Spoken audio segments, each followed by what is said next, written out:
गोपेश श्री राधा कांता नमोस्तुते।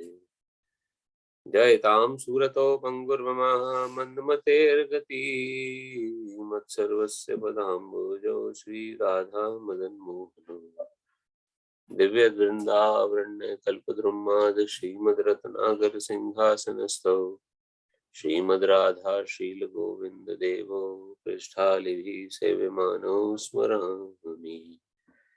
श्रीमान रासरसारंभी वंशीवटतटस्थितः दर्शन वेणुसनेर गोपीर गोपीनाथ श्रीयस्तुनः तप्त कांचन गौरंगी श्री राधे वृंदावनेश्वरी वृषभानुसुते देवी प्रणमामि हरि प्रिये।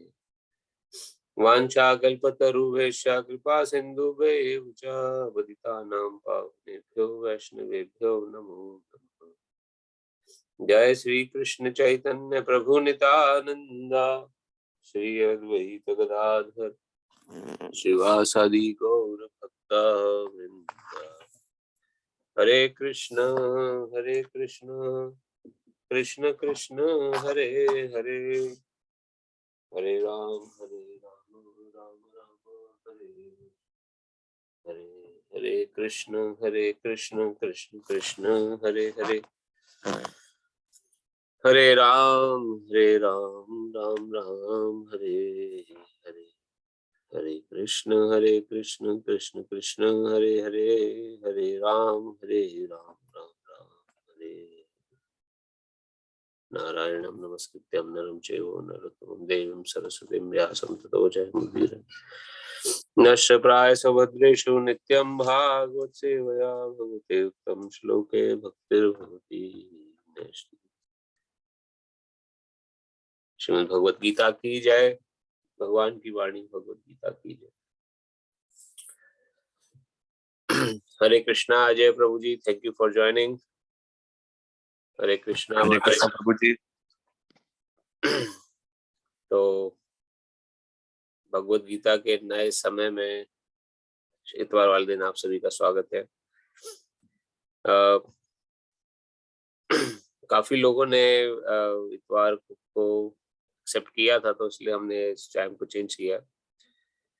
और इसमें थोड़ा सा ये है कि आपका शनिवार को बहुत हेक्टिक हो जाता था कि एकदम से आगे पीछे बहुत सारी सेवाएं रहती थी। तो सर्वप्रथम तो हरे कृष्णा नीरज प्रभु, थैंक यू फॉर ज्वाइनिंग।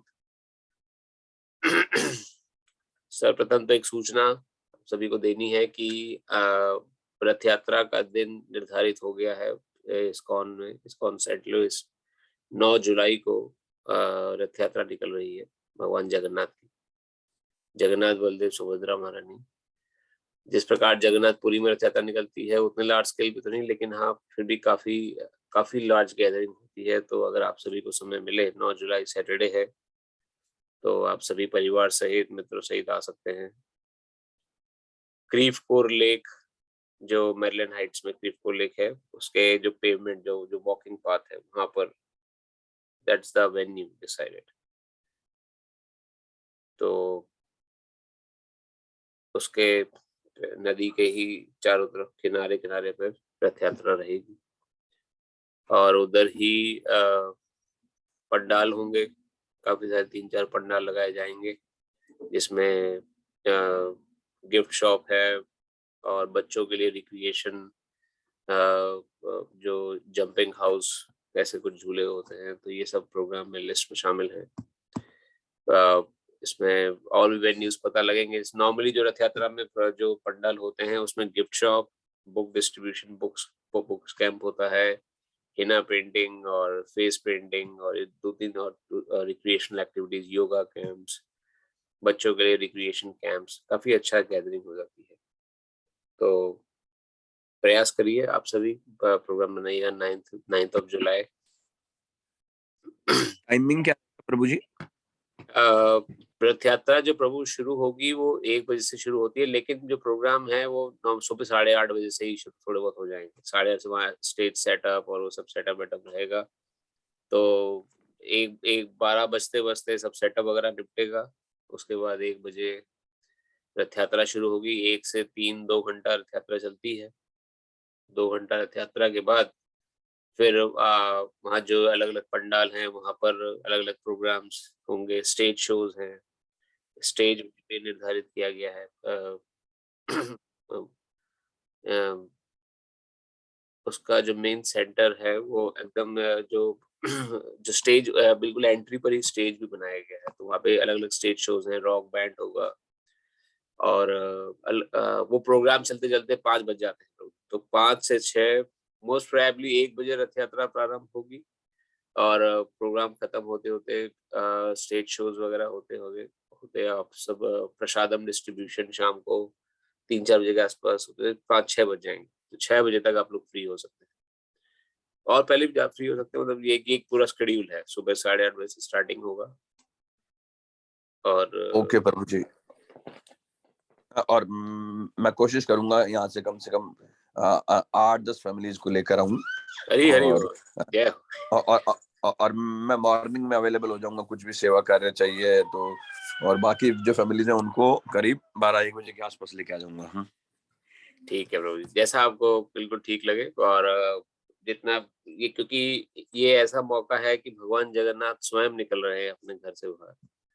तो इसमें तो जितने लोग का कल्याण हो जाए, जितने लोग दर्शन कर लेंगे, जितने लोग रथ की रस्सी खींच लेंगे, कितने पाप पुण्य को पाप कर्मों को जो हमारे सिर पे लेके हम कितने जन्मों से चल रहे हैं, वो क्षण भर में नष्ट होने का एक अपॉर्चुनिटी है। जगन्नाथ रथ यात्रा का महत्व बहुत बड़ा है। जो सिर्फ मन ही बना लेता है, जैसे आपने मन बनाया कि मैं भी हूँ, उतने सोचने भर से पाप कटने शुरू हो जाते हैं। किसने खाली मन बना लिया, डिसाइड किया मुझे जाना है, पहुंचा नहीं है, अभी दिन भी नहीं आया है, खाली मन ही बना लिया कि भगवान के स्वागत के लिए मैं खड़ा रहूंगा वहां पर, तो ये सोचने भर से ही कई सुकृतियां मिल जाती हैं। सुकृति और पुण्य कर्म में यही अंतर है। पुण्य से आपको भौतिक सुख की प्राप्ति होती है, जैसे ये अच्छी नौकरी, अच्छा घर परिवार और समृद्धशाली भविष्य, ये पुण्य कर्मों का रिजल्ट है। और सुकृति से क्या होता है? सुकृति से आपको स्पिरिचुअल बेनिफिट मिलता है, आपको उच्च लोगों की प्राप्ति हो सकती है, भगवान का धाम वैकुंठ मिल सकता है, भक्ति मिल सकती है भगवान की। तो सुकृतियां अर्जित करनी बहुत जरूरी है। तो ये एक बहुत अच्छा मौका है। 9 जुलाई रथ यात्रा का दिन निर्धारित हो गया है, तो आप सभी प्रयास करें। हरे कृष्णा। प्रज्ञा माता जी, थैंक यू फॉर ज्वाइनिंग। तो अभी हम लोग कथा को प्रारंभ करते हैं। कथा प्रारंभ करने से पहले एक माला जप। हरे कृष्णा माता जी। तो एक माला जप भगवान के शुद्ध नाम की, जिससे कि हम अपने चित्त को शुद्ध कर लें और फिर भगवान की कथा का श्रवण करें। तो आप सभी से प्रार्थना है कि अपनी माला थैली आप अगर साथ में है तो आप निकाल लें और हम एक माला जप भगवान के शुद्ध नाम की करेंगे भी।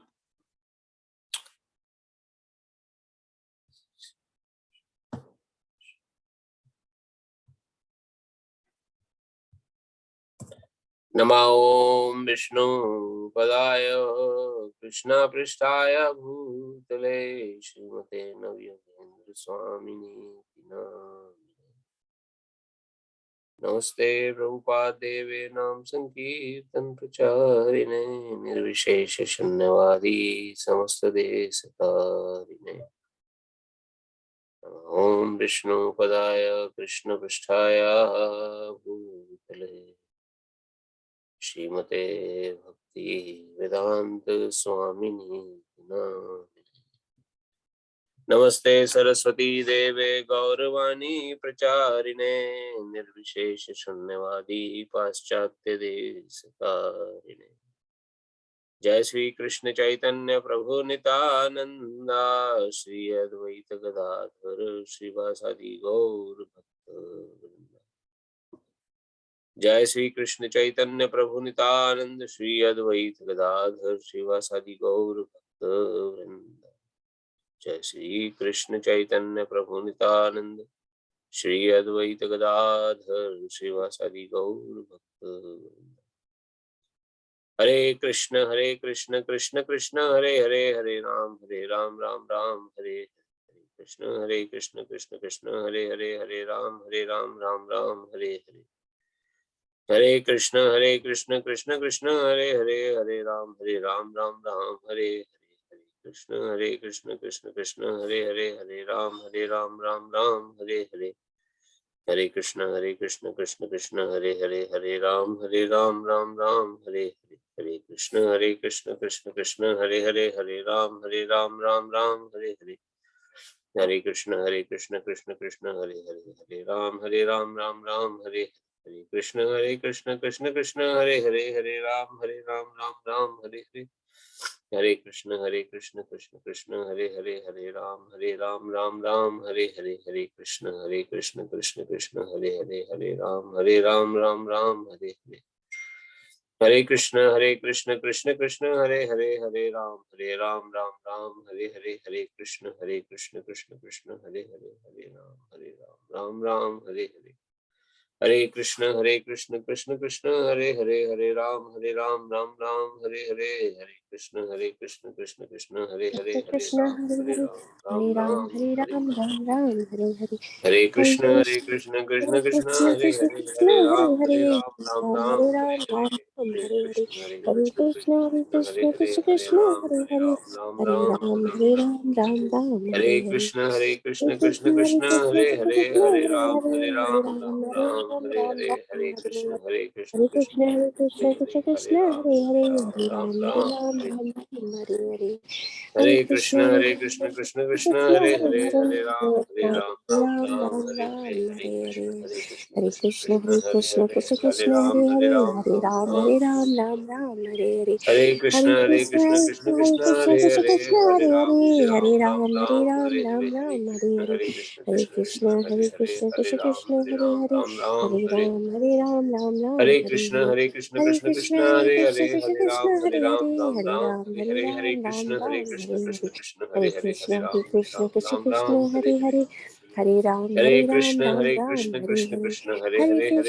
हरे राम राम हरे हरे, हरे कृष्ण कृष्ण हरे हरे, हरे राम हरे हरे, हरे कृष्ण कृष्ण हरे हरे, राम हरे हरे, हरे कृष्ण कृष्ण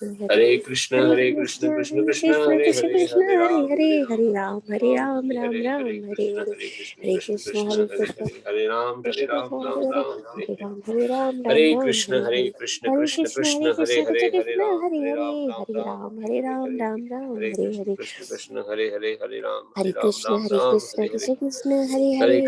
कृष्ण हरे हरे, राम हरे, हरे हरे हरे, हरे कृष्ण कृष्ण कृष्ण कृष्ण हरे हरे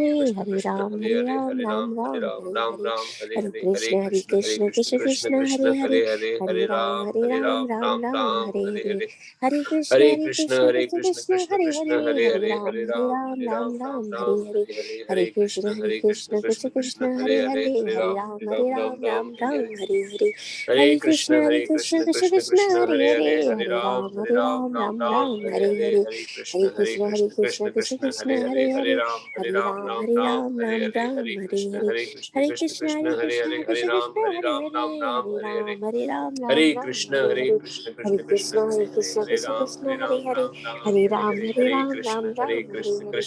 हरे हरे हरे कृष्ण हरे हरे, हरे राम हरे हरे, हरे हरे, हरे कृष्ण राम हरे हरे, जय श्री कृष्ण चैतन्य प्रभु नित्यानंद श्री अद्वैत गदाधर श्रीवासादि गौर भक्त वृंद। जय श्री कृष्ण चैतन्य प्रभु नित्यानंद श्री अद्वैत गदाधर श्रीवासादि गौर भक्त वृंद। श्री कृष्ण चैतन्य प्रभु नित्यानंद श्री अद्वैत गदाधर श्रीवासादि गौर भक्त वृंद। जय हरे कृष्ण।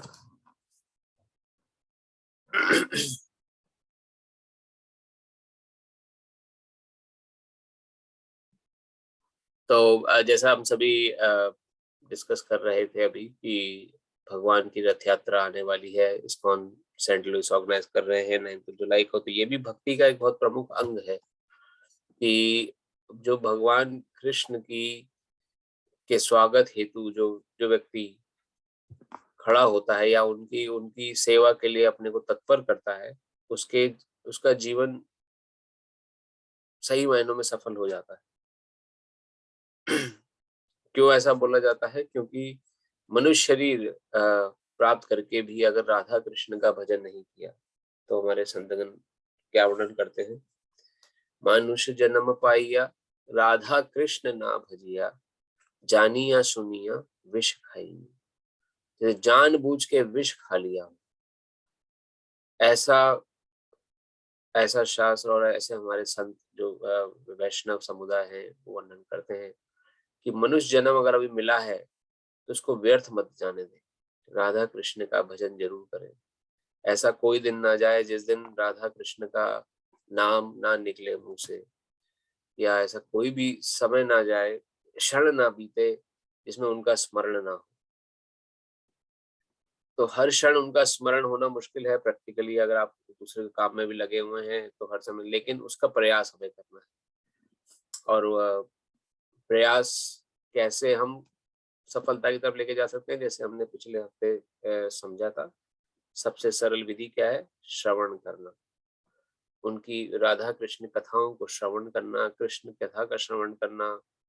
श्रवण करने से क्या होगा? हमारा जो चित्त है वो शुद्ध होना शुरू हो जाएगा।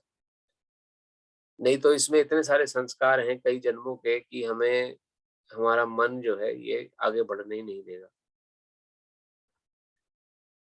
तो इसका प्रैक्टिकल अनुभव आप लोगों को भी हुआ होगा, हमें भी होता है। अब मन वास्तव में क्या है? मन पर्सोनिफाइड कोई व्यक्ति नहीं है, हमारे अंदर कोई ऐसा कोई चीज नहीं बैठी हुई है जो हमें भटका देती है। ये जड़ चीज है मन। लेकिन इसको मन हमारा नहीं कर रहा है, या मन हमारा भक्ति में नहीं लगता है, या मन हमारा सत्संग में नहीं लगता है, इससे तो ये मन जब जड़ है, जब वास्तव में कोई कोई शक्ति नहीं है, कोई ताकत नहीं है, तो ये कैसे इसके अंदर इतनी ताकत है कि हमें बदल सकता है, हमें हमें आगे बढ़ने से रोक देता है। तो वैष्णव जन वर्णन करते हैं, मन जो है एक प्रकार की हमारी आदत है, एक तरह का एक हमारी हैबिट जो पड़ गई। जैसे कभी आप कंप्यूटर खोलें, कंप्यूटर खोल के जैसे ही आप किसी वेबसाइट यानी वेब ब्राउजर को ओपन करते हैं, पहले 2 शब्द जैसे ही आपने लिखे, automatically by default auto fill करके बहुत सारे ऑप्शंस आ जाते हैं। ब्राउजर की कैश मेमोरी में सेव होता है, ब्राउजर की मेमोरी में सेव होता है कि आप क्या-क्या, जैसे आपने लिखा BO, बी, जैसे ही आपने BH या बी वर्ड टाइप करा आपने, तो जितनी बार हमने जो वेबसाइट जितनी बार देखी होगी, वो बाय डिफॉल्ट सामने अपने आप आ जाएगी। जैसे किसी ने जैसे ही बी टाइप करा, जो बॉलीवुड की पिक्चर ज्यादा देखते हैं, तो उनके सामने बॉलीवुड वाला URL अपने आप आ जाएगा। अलग से हमें पूरा टाइप करने की जरूरत नहीं पड़ेगी, बी टाइप करते ही बॉलीवुड लिखा हुआ आ गया सामने। और जिनका अध्यात्म में रुचि है, जो ज्यादातर भगवत चर्चा भगवत कथा सुनते हैं, वो जैसे ही बी टाइप करेंगे सामने भगवत गीता का लिंक लिखा हुआ आ जाएगा। लेटर वही है सबका, सबने बी टाइप करा, लेकिन जिसकी जैसी आदत थी, उस आदत को उस कंप्यूटर ने सेव कर लिया, और नेक्स्ट टाइम जब आप उसको कुछ भी आप टाइप करेंगे, उससे मिलता जुलता कोई भी टर्म टाइप करेंगे, तो आपकी जितनी बार आपने जो वेबसाइट विजिट करी अपनी आदत के अनुसार, वो वेबसाइट अपने आप सामने आ जाएगी। उसी प्रकार से हमारा मन जो है, इसके अंदर डिफॉल्ट बहुत सारी कई जन्मों की आदतें सेव है। हम क्या कुछ नहीं करते रहे होंगे इस शरीर के माध्यम से, कि कभी हमने बहुत मदिरापान या बहुत ऐसा संग किया होगा जो कि निकृष्ट संग है, तो इसके संस्कार मन में पड़े हुए हैं। जैसे ही वैसा वातावरण मिलता है, तो अपने मन में इच्छा होती है, अरे चलो आज तो छुट्टी का दिन है, आज तो 2-2 पैग लगा लेने चाहिए, सब लोग आए हैं, कोई फर्क नहीं। ये आदत, क्योंकि आदत है वैसी हमारी, वैसा बाय डिफॉल्ट हमारा चरित्र निर्माण हो चुका है। उसी प्रकार से किसी को बहुत फिल्म देखने का बहुत शौक है, बहुत चाहे कुछ भी हो, फर्स्ट शो देखना ही देखना है। उसके बिना जैसे ही फर्स्ट डे निकला, उसके बाद पिक्चर बेकार है। पहला दिन पहला शो अगर देख लेंगे तो ही सफलता है, तो ही सफल हमने अच्छा एंजॉय किया। हाँ, वो आदत पड़ी हुई है तो जितनी बार भी जैसी कोई नई मूवी कोई पोस्टर लगा तो अपने आप मन में इच्छा होगी कि चलो फर्स्ट डे फर्स्ट शो देखने, क्योंकि बाय डिफॉल्ट वो आदत सेम है हमारे, वो हमें प्रेरित करेगी अंदर ही अंदर हमारे कि हमें वो कार्य कर लेना है। ऐसे कोई भी कार्य आप लेके जोड़ सकते हैं। जिस प्रकार का हमारा चरित्र निर्माण हो चुका है, जिस प्रकार का हमारे अंदर भाव और आदतें डेवलप हो चुकी हैं, वो सारी आदतें हमारे मेमोरी में सेव है, जिसको मन का रूप देते हैं। कभी हमने भगवत गीता पे चर्चा नहीं करी, कभी भगवान के प्रति ध्यान नहीं लगाया, कभी उनके नाम के प्रति ध्यान नहीं लगाया, तो इस कारण से बहुत ही रेयर होता है कि हमें कब जब खाली बैठे हों तो ऐसा मन करता है कि चलो भजन करते हैं भगवान, क्योंकि वैसी आदत डेवलप नहीं हुई है, वैसे हमारी मेमोरी में आदत सेव ही नहीं है। लेकिन ये जो हम प्रयास करते हैं जबरदस्ती अपने मन को, हम कथा में जाना, सत्संग सुनना, वैष्णव संग करना, ये सब करने से क्या होता है कि हम अपने ब्राउजर मेमोरी को अपडेट कर रहे हैं। हम अपने जो हमारी जो मेमोरी है, हमारी जो आदत है, आदतों की जो लिस्ट है हमारी, उसको हम अपडेट कर रहे हैं बार बार। कोई एक अच्छी बात हमें समझ में आती है, वो हमें जीवन में उसको धारण कर लेते हैं, वो हमारे लिए चिरकाल तक के लिए सेव हो जाती है। अब नेक्स्ट टाइम आप जब भी, अब जितनी बार आपने प्रयास किया अपने को सत्संग में जोड़ने का, भगवत गीता सुनने का, अब नेक्स्ट टाइम जब भी आप बी टाइप करेंगे तो भगवत बॉलीवुड की जगह भगवत गीता अपने आप बाय डिफॉल्ट आना शुरू हो जाएगा। वैसे ही काम हमारा मन करता है।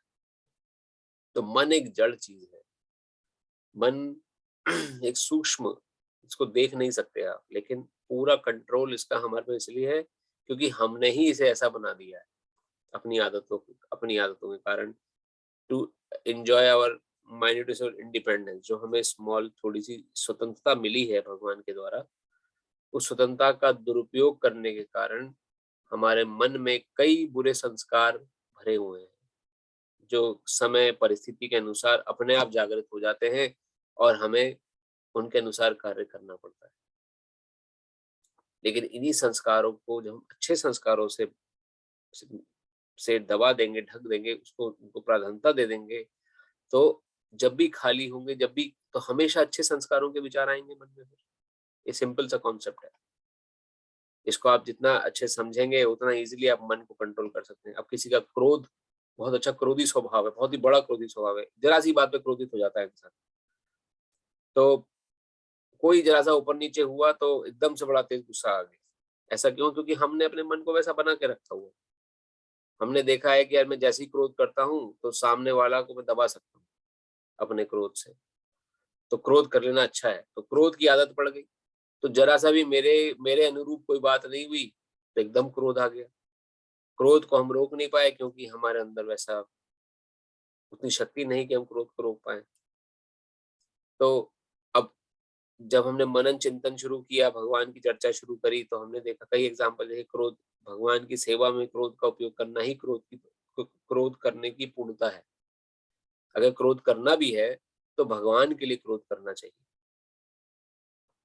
अपने लिए क्रोध करेंगे तो उससे नुकसान होने की संभावना ज्यादा है, लेकिन भगवान के लिए जो क्रोध करेंगे तो भगवत कृपा मिलती है। भगवान के लिए क्रोध करने का अर्थ क्या हुआ?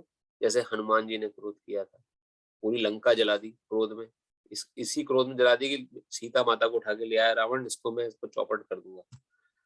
मार भी सकते थे हनुमान जी, लेकिन मारा नहीं, ये सोच के कि श्रेय भगवान राम को मिलना चाहिए। लेकिन क्रोध कैसे व्यक्त किया? पूरी लंका दहन कर दी। तो उसको करने से क्या हुआ? यशोगान हो गया उनका, और यशोगान हो गया। तो भगवान के लिए क्रोध करेंगे, भगवान के भक्तों की कोई निंदा कर रहा है, वहां क्रोध कर सकते हैं, तो उनको अगर आप समझा सकते हैं, या भगवान की कोई निंदा कर रहा है, तो ऐसे स्थानों में आप भगवान के लिए क्रोध करना चाहे तो क्रोध की पूर्णता है। लेकिन अपने लिए क्रोध करें या अपने परिवार के लिए क्रोध करना, या तो वो उससे क्या होगा कि उसमें नुकसान होने की संभावना ज्यादा है, अपनी इंद्र तृप्ति की। तो वो फिर हम उस वाले श्लोक में चले जाएंगे जो हमने सेकंड चैप्टर 6 श्लोक में सुना था। डिजायर्स की फुलफिलमेंट नहीं हुई तो क्या आएगा? क्रोध आता है। क्रोध से फिर क्या होता है नुकसान? मोह उत्पन्न होता है कि मोह ये तो मेरा है, मुझे अगर नहीं मिला तो मैं क्रोध करके कैसे भी करके इसको अपना लूंगा, इसको प्राप्त कर लूंगा। तो मोहित हो गए हम, जो इल्यूजन में चले गए। और इल्यूजन में जाने के बाद क्या हुआ? स्मृति विभ्रम। स्मृति हमारी जो सोचने समझने की शक्ति है, एकदम क्रोधित हुए तो बड़े से बड़ा नुकसान होने का डर है, तो स्मृति विभ्रम हो जाती है, क्रोध से एकदम अच्छे बुरे का ज्ञान खत्म हो जाता है। बुद्धि नाशो, स्मृति विभ्रम के बाद क्या होता है? बुद्धि का नाश, सही गलत की समझ समाप्त हो जाती है। और बुद्धि नाश होने के बाद क्या होता है? पुनः अंधकूप में इंसान आके गिर जाता है, पुनः अपना बड़ा नुकसान कर बैठता है, जिससे उसे बड़े से बड़ा दुष्कर्म फल, कर्म फल लग सकता है। ऐसे कर्म उससे हो जाते हैं। तो डिजायर अगर अपने लिए है, सेंसुअल डिजायर्स हैं, अपनी सेंस ग्रेटिफिकेशन की डिजायर्स हैं, अपनी इंद्र तृप्ति की डिजायर्स हैं, और उन डिजायर्स की पूर्ति ना होने के कारण अगर क्रोध आ रहा है तो वो हमें निश्चित रूप से गड्ढे में गिरा देगा। ऐसा मैं नहीं कहता हूं, ऐसा भगवत गीता में हम 62 और 63 श्लोक आप पढ़ सकते हैं दोबारा जाके, 2nd चैप्टर, उसमें भगवान ने ये पूरी श्रृंखला दी।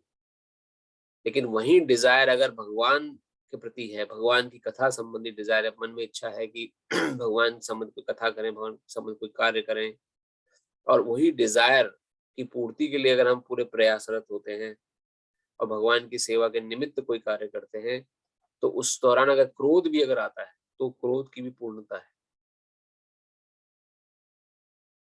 क्योंकि वहां अब हम भगवान के लिए सेवा में उपयोग, उस क्रोध को उपयोग कर रहे हैं। वहां पे बुद्धि नाश नहीं होगी, वहां पे हम, जिस प्रकार हनुमान जी ने लंका जलाई, लंका जला के रावण का बल ज्ञान कर लिया और कितना बल है, कितना उसको थोड़ा नुकसान कर दिया युद्ध से पहले, तो वो एक तरह का भगवत कृपा का ही कारण बनता है।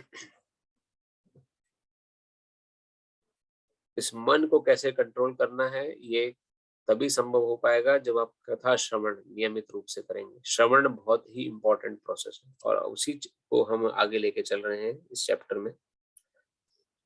तो भगवत गीता 7वां अध्याय,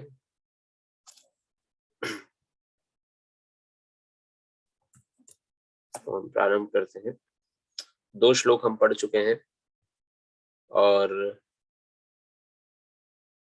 उन 2 श्लोकों में अभी तक हमने जो सीखा है वो यही भगवान ने बताया है, किस प्रकार से इतना सब ज्ञान देने के बाद भी हमने एक इम्पोर्टेंट पॉइंट ये सीखी थी कि जो कृष्ण भावना से, जो मेरी भावना से पूर्ण होकर मन को मुझ में आसक्त करके योगाभ्यास करते पूर्णतः संशय से जान सकते हैं, जो पूरे तरह से मन को मेरे अंदर नियुक्त कर लेता है। मय्याक सत्तमनः पार्थ, भगवान ने मन को लगाने को बोला है। आगे आगे और भी श्लोक भगवान कहेंगे। तो भगवान ने नहीं कहा शरीर को मेरी सेवा में लगाओ या पैसे को लगाओ, ये सब तो ऑटोमेटिक बाय प्रोडक्ट्स है। यहाँ भगवान वर्णन क्या कर रहे हैं, अब सुनो, किससे मेरी भावना पूर्ण करो मन को मुझ में आसक्त करके। तो मन बहुत इंपॉर्टेंट फैक्टर है भक्ति में, ये ध्यान रखिएगा। मन जिस कार्य में लगा होगा उसी का ही फल हमें मिल जाएगा। मृत्यु के समय हमारा मन जिस कार्य में लगा होगा वही शरीर हमारा अगला शरीर निर्धारित कर देगा। अगर हमारा मन हमारे घर में, घर गृहस्थी में बहुत लगा हुआ है, तो मृत्यु के समय अगर घर परिवार की चिंता हुई, घर गृहस्थी की चिंता हो गई, तो उसी घर में दोबारा पैदा होना पड़ जाएगा। जरूरी नहीं है मनुष्य बन के पैदा हो, कीट पतंग कीड़े मकोड़े बन के भी उस घर में पैदा हो सकते हैं, जिस प्रकार के हमारे कर्म रहे होंगे, लेकिन वहीं उसी अंधकूप में आके गिरेंगे। अगर मन में बहुत ही ज्यादा आकर्षण है, जैसे पुरुष का स्त्री के प्रति आकर्षण है और स्त्री का पुरुष के प्रति आकर्षण है, तो उसी प्रकार का शरीर मिल जाएगा।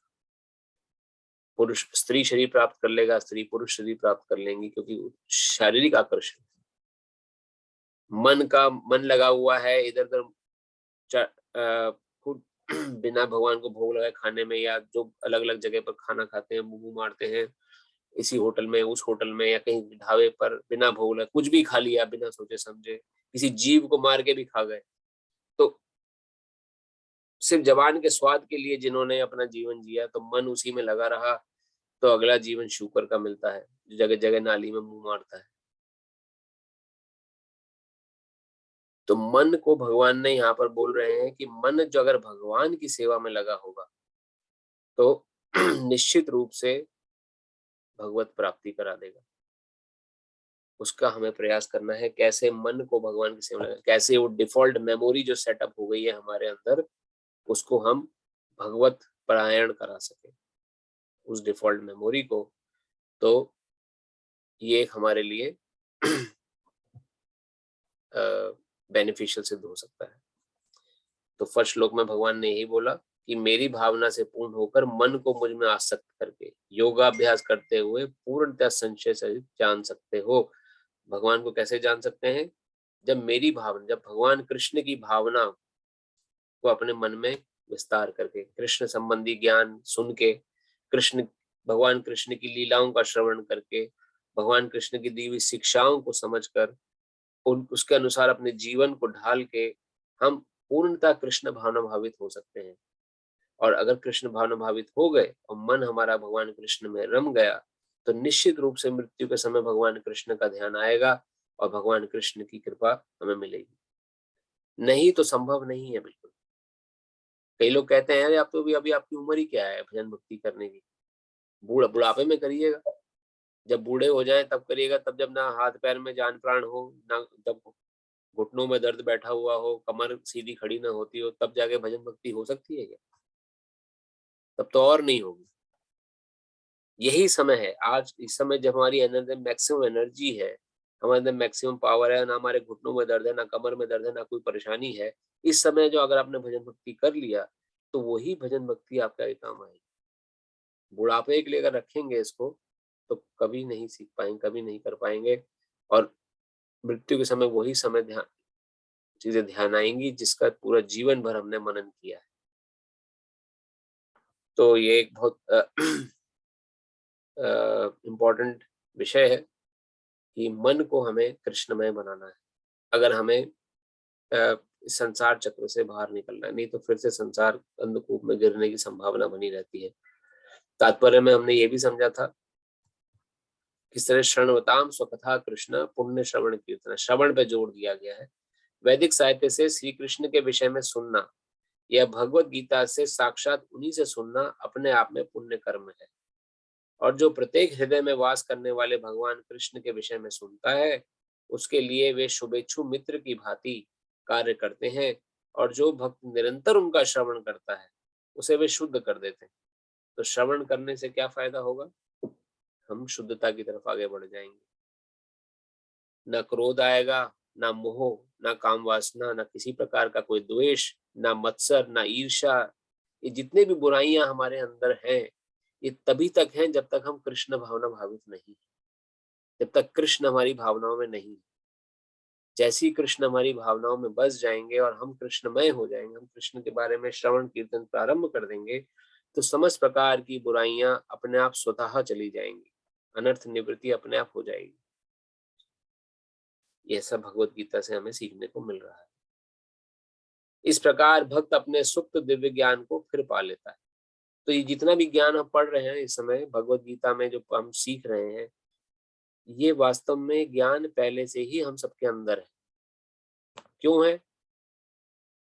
जीवरे स्वरूप होए नितेर कृष्णदास। हमारा स्वरूप क्या है? हम कृष्ण के ही अंश हैं, भगवान कृष्ण के ही शरीर के। जिस प्रकार अग्नि है, अग्नि का एक अंश चिंगारी होती है, चिंगारी में और अग्नि में कोई भेद नहीं है।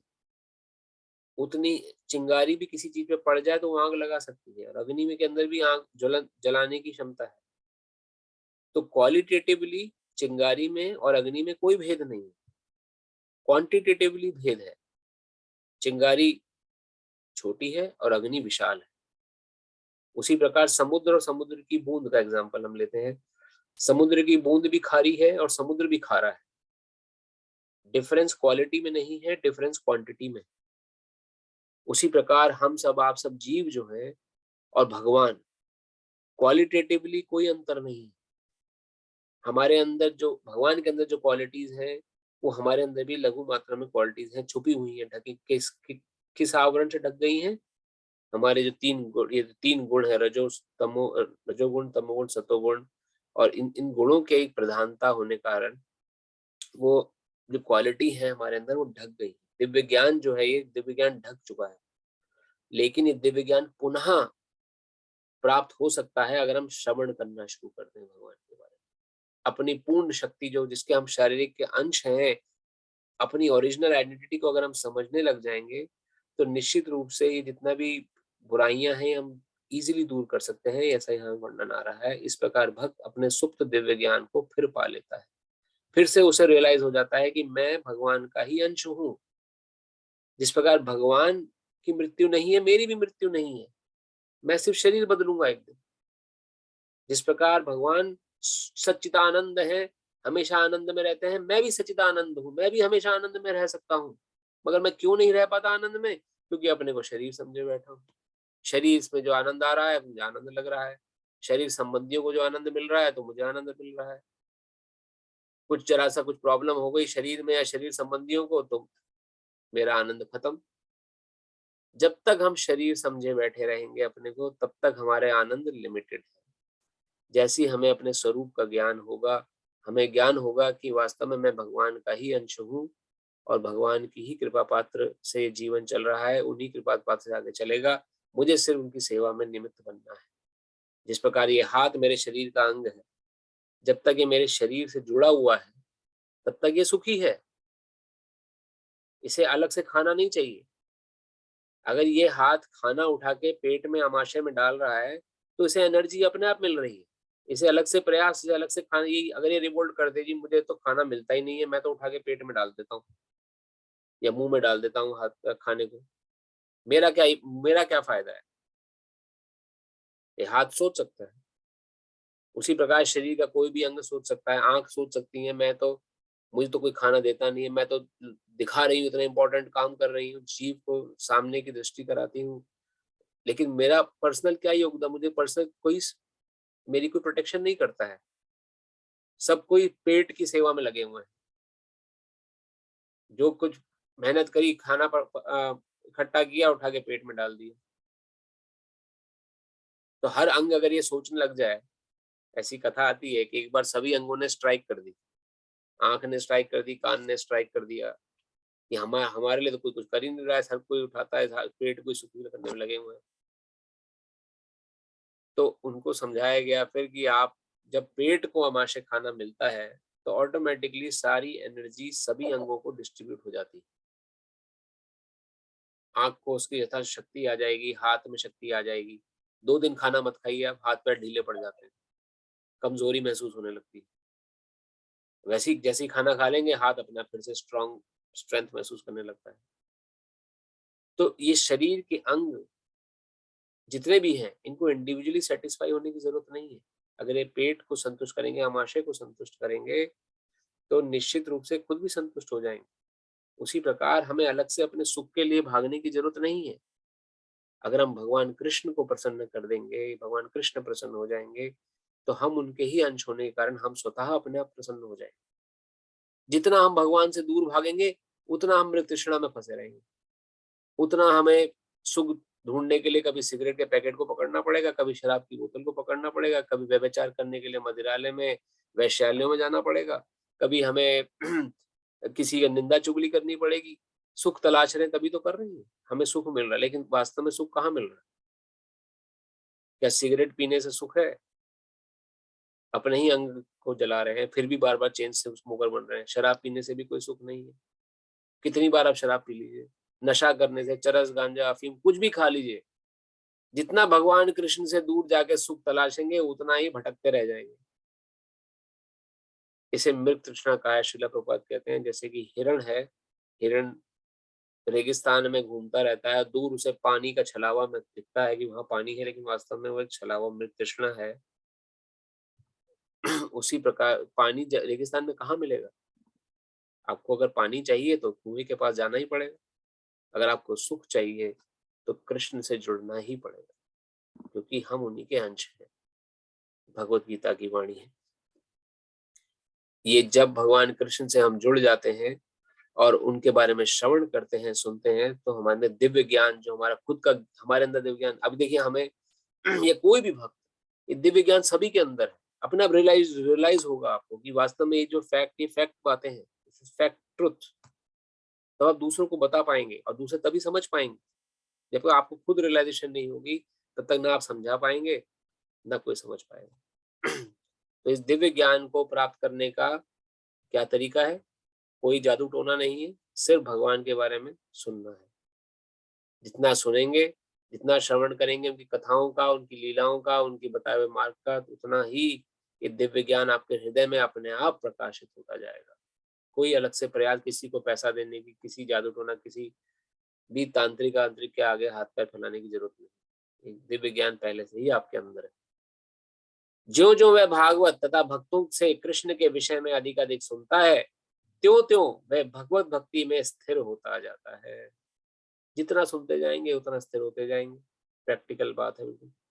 भक्ति के विकसित होने पर वह रजो तथा तमो गुणों से मुक्त हो जाता है, और जैसी भक्ति विकसित हो गई, अपने आप रजोगुणी भाव, तमोगुणी भाव चला गया। अपने आप शराब कब छूट गई पता नहीं, कब चाय कॉफी छूट गई पता ही नहीं लगा, कब प्याज लहसुन खाना छोड़ दिया समझ ही नहीं आया, अपने आप छूट गया, कोई प्रयास नहीं करना पड़ा। कब सिगरेट स्मोकिंग छूट गई कुछ नहीं पता। कितने ऐसे भक्तों के उदाहरण हैं जो अभी जुड़े हैं, भक्ति में जुड़े हैं, उनके आप अनुभव सुने कभी, तो अपने अनुभव बताते हैं।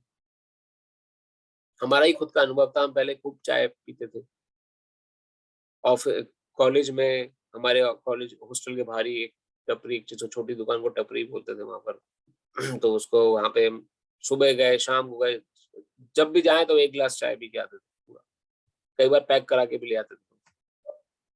भगवान का नाम जब शुरू किया, कब चाय छूट गई कुछ पता ही नहीं लगा, और ऐसा महसूस भी नहीं हो रहा है चाय की ना। पहले तो लगता था चाय चाय नहीं मिलेगी तो कैसे जीवन चलेगा मेरा, मैं तो काम ही नहीं कर पाऊंगा कुछ, चाय से उतरावट आती है। और आज उतनी दुगनी क्षमता से कार्य हो जाता है बिना चाय की मदद से। तो बुराइयां अपने आप रजोगुण तमोगुण कब छूट गए, आपका साथ छोड़ गए, आपको एहसास ही नहीं।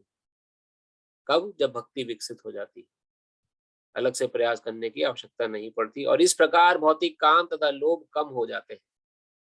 जब ये कलमश दूर हो जाते हैं तो भक्त सतोगुण में स्थिर हो जाता है, एकदम दृढ़ता आ जाती है सतोगुण। फिर तो आपको किसी को समझाने की आवश्यकता नहीं है, कोई भैया तुम सिगरेट स्मोकिंग मत करो, या तुम गलत काम मत करो, गलत जगह मत जाओ, गलत दृश्य मत देखो। अपने इतनी दृढ़ता अंदर आ गई कि बाय डिफॉल्ट आपसे अच्छा ही काम होने लगेगा।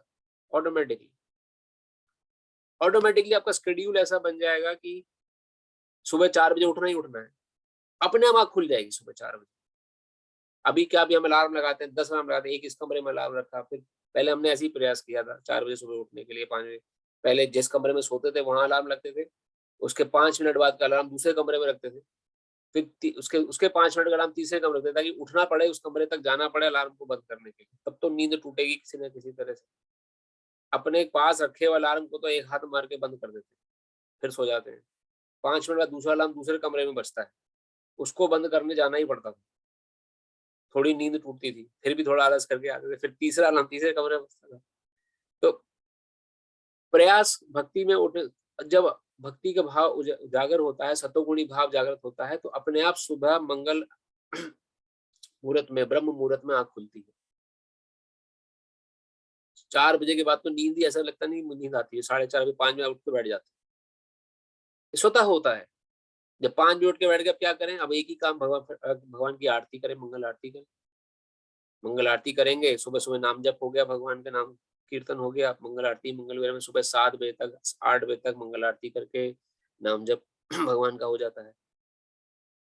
कई भक्तों के अनुभव हैं ऐसे, कोई इन्होंने अलग से प्रयास नहीं किया, कोई ट्रेनिंग नहीं ली। ये रजो सतोगुणी भाव, जैसी रजो और तमोगुणी भाव का खत्म हुए, सतोगुणी भाव अपने आप जागृत हो गया। और सतोगुणी भाव ये साइंस है, दिस इज साइंस, कोई आप जादू टोना मत समझिए।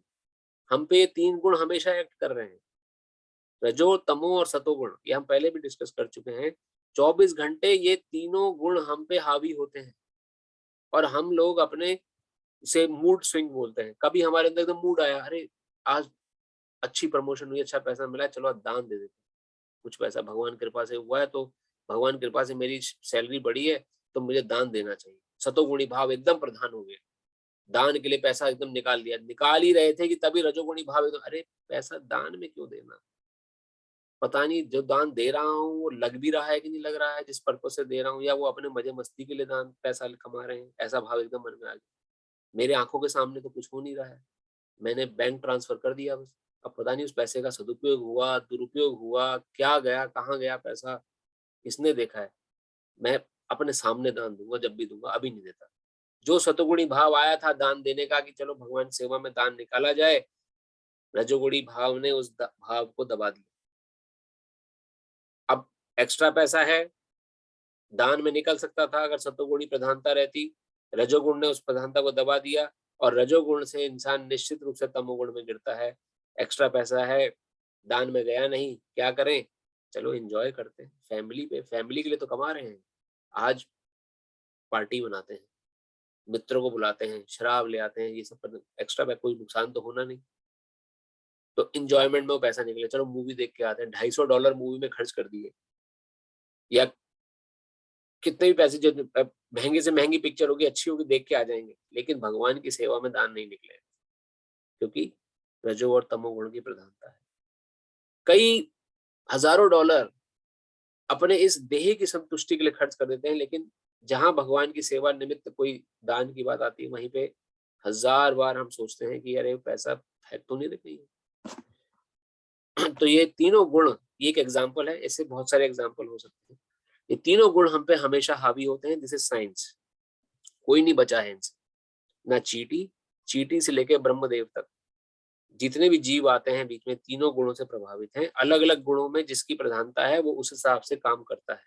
किसी के अंदर सतोगुणी भाव ज्यादा है तो अच्छे काम करता दिखाई देगा समाज में, किसी के अंदर रजोगुणी भाव है तो वो थोड़ा सा सेल्फिश टाइप व्यक्ति दिखाई देगा, किसी के अंदर तमोगुणी भाव प्रधानता है तो वो थोड़ा टेररिस्ट टाइप या ऐसा गलत प्रवृत्ति का व्यक्ति दिखाई देगा। तो जब भगवत कथा श्रवण आदि हम शुरू करते हैं तो हमारे अंदर ऑटोमेटिकली रजो और तमोगुण का प्रधानता खत्म हो जाती है और सत्वगुण जागृत हो जाता है। यहाँ भगवान इसका वर्णन कर रहे हैं।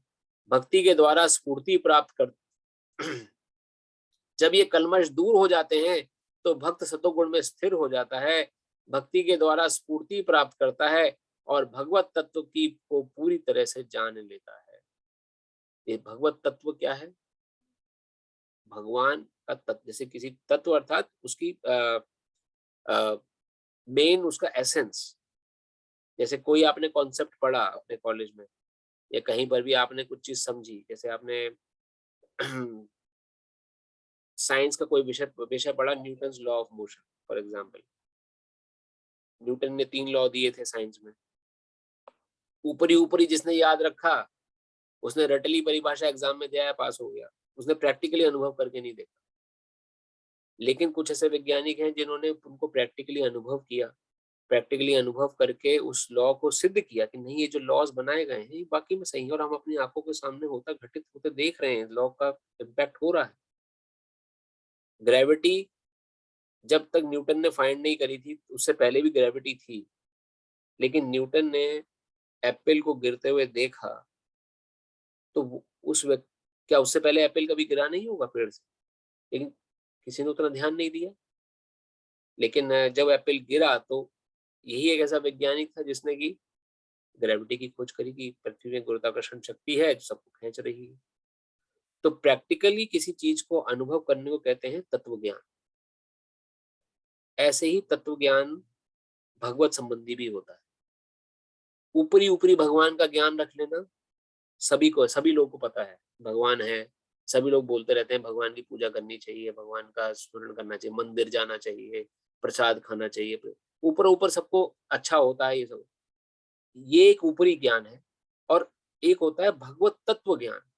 हम ऐसा करें तो क्यों करें, करने से क्या रिजल्ट होता है और होने से हम देख रहे हैं उस रिजल्ट को कि नहीं देख रहे हैं, एक्सपीरियंस हो रहा है कि नहीं हो रहा हमें वो ज्ञान। तो जब एक्सपीरियंस होना शुरू होता है तो उसको बोलते हैं भगवत तत्व ज्ञान होना। इसे इसे स्पिरिचुअल वर्ल्ड में या आध्यात्मिक जगत में तत्व ज्ञान की परिभाषा, तत्व ज्ञान दिया जाता है। अलग अलग तरह के तत्व ज्ञान है, भगवत तत्व, गुरु तत्व, भक्ति तत्व और इस तरह से अलग अलग विषय आते हैं। जैसे जैसे आप आगे बढ़ेंगे भक्ति क्षेत्र में तो आपको अलग अलग सब्जेक्ट मैटर पता लगेंगे। जैसे और इस्कॉन के माध्यम से कई ऐसे कोर्सेज कराए जाते हैं जो कभी आप इंटरेस्टेड हो आगे फ्यूचर में तो आप कर सकते हैं और डीप इसको ज्ञान को ले सकते हैं।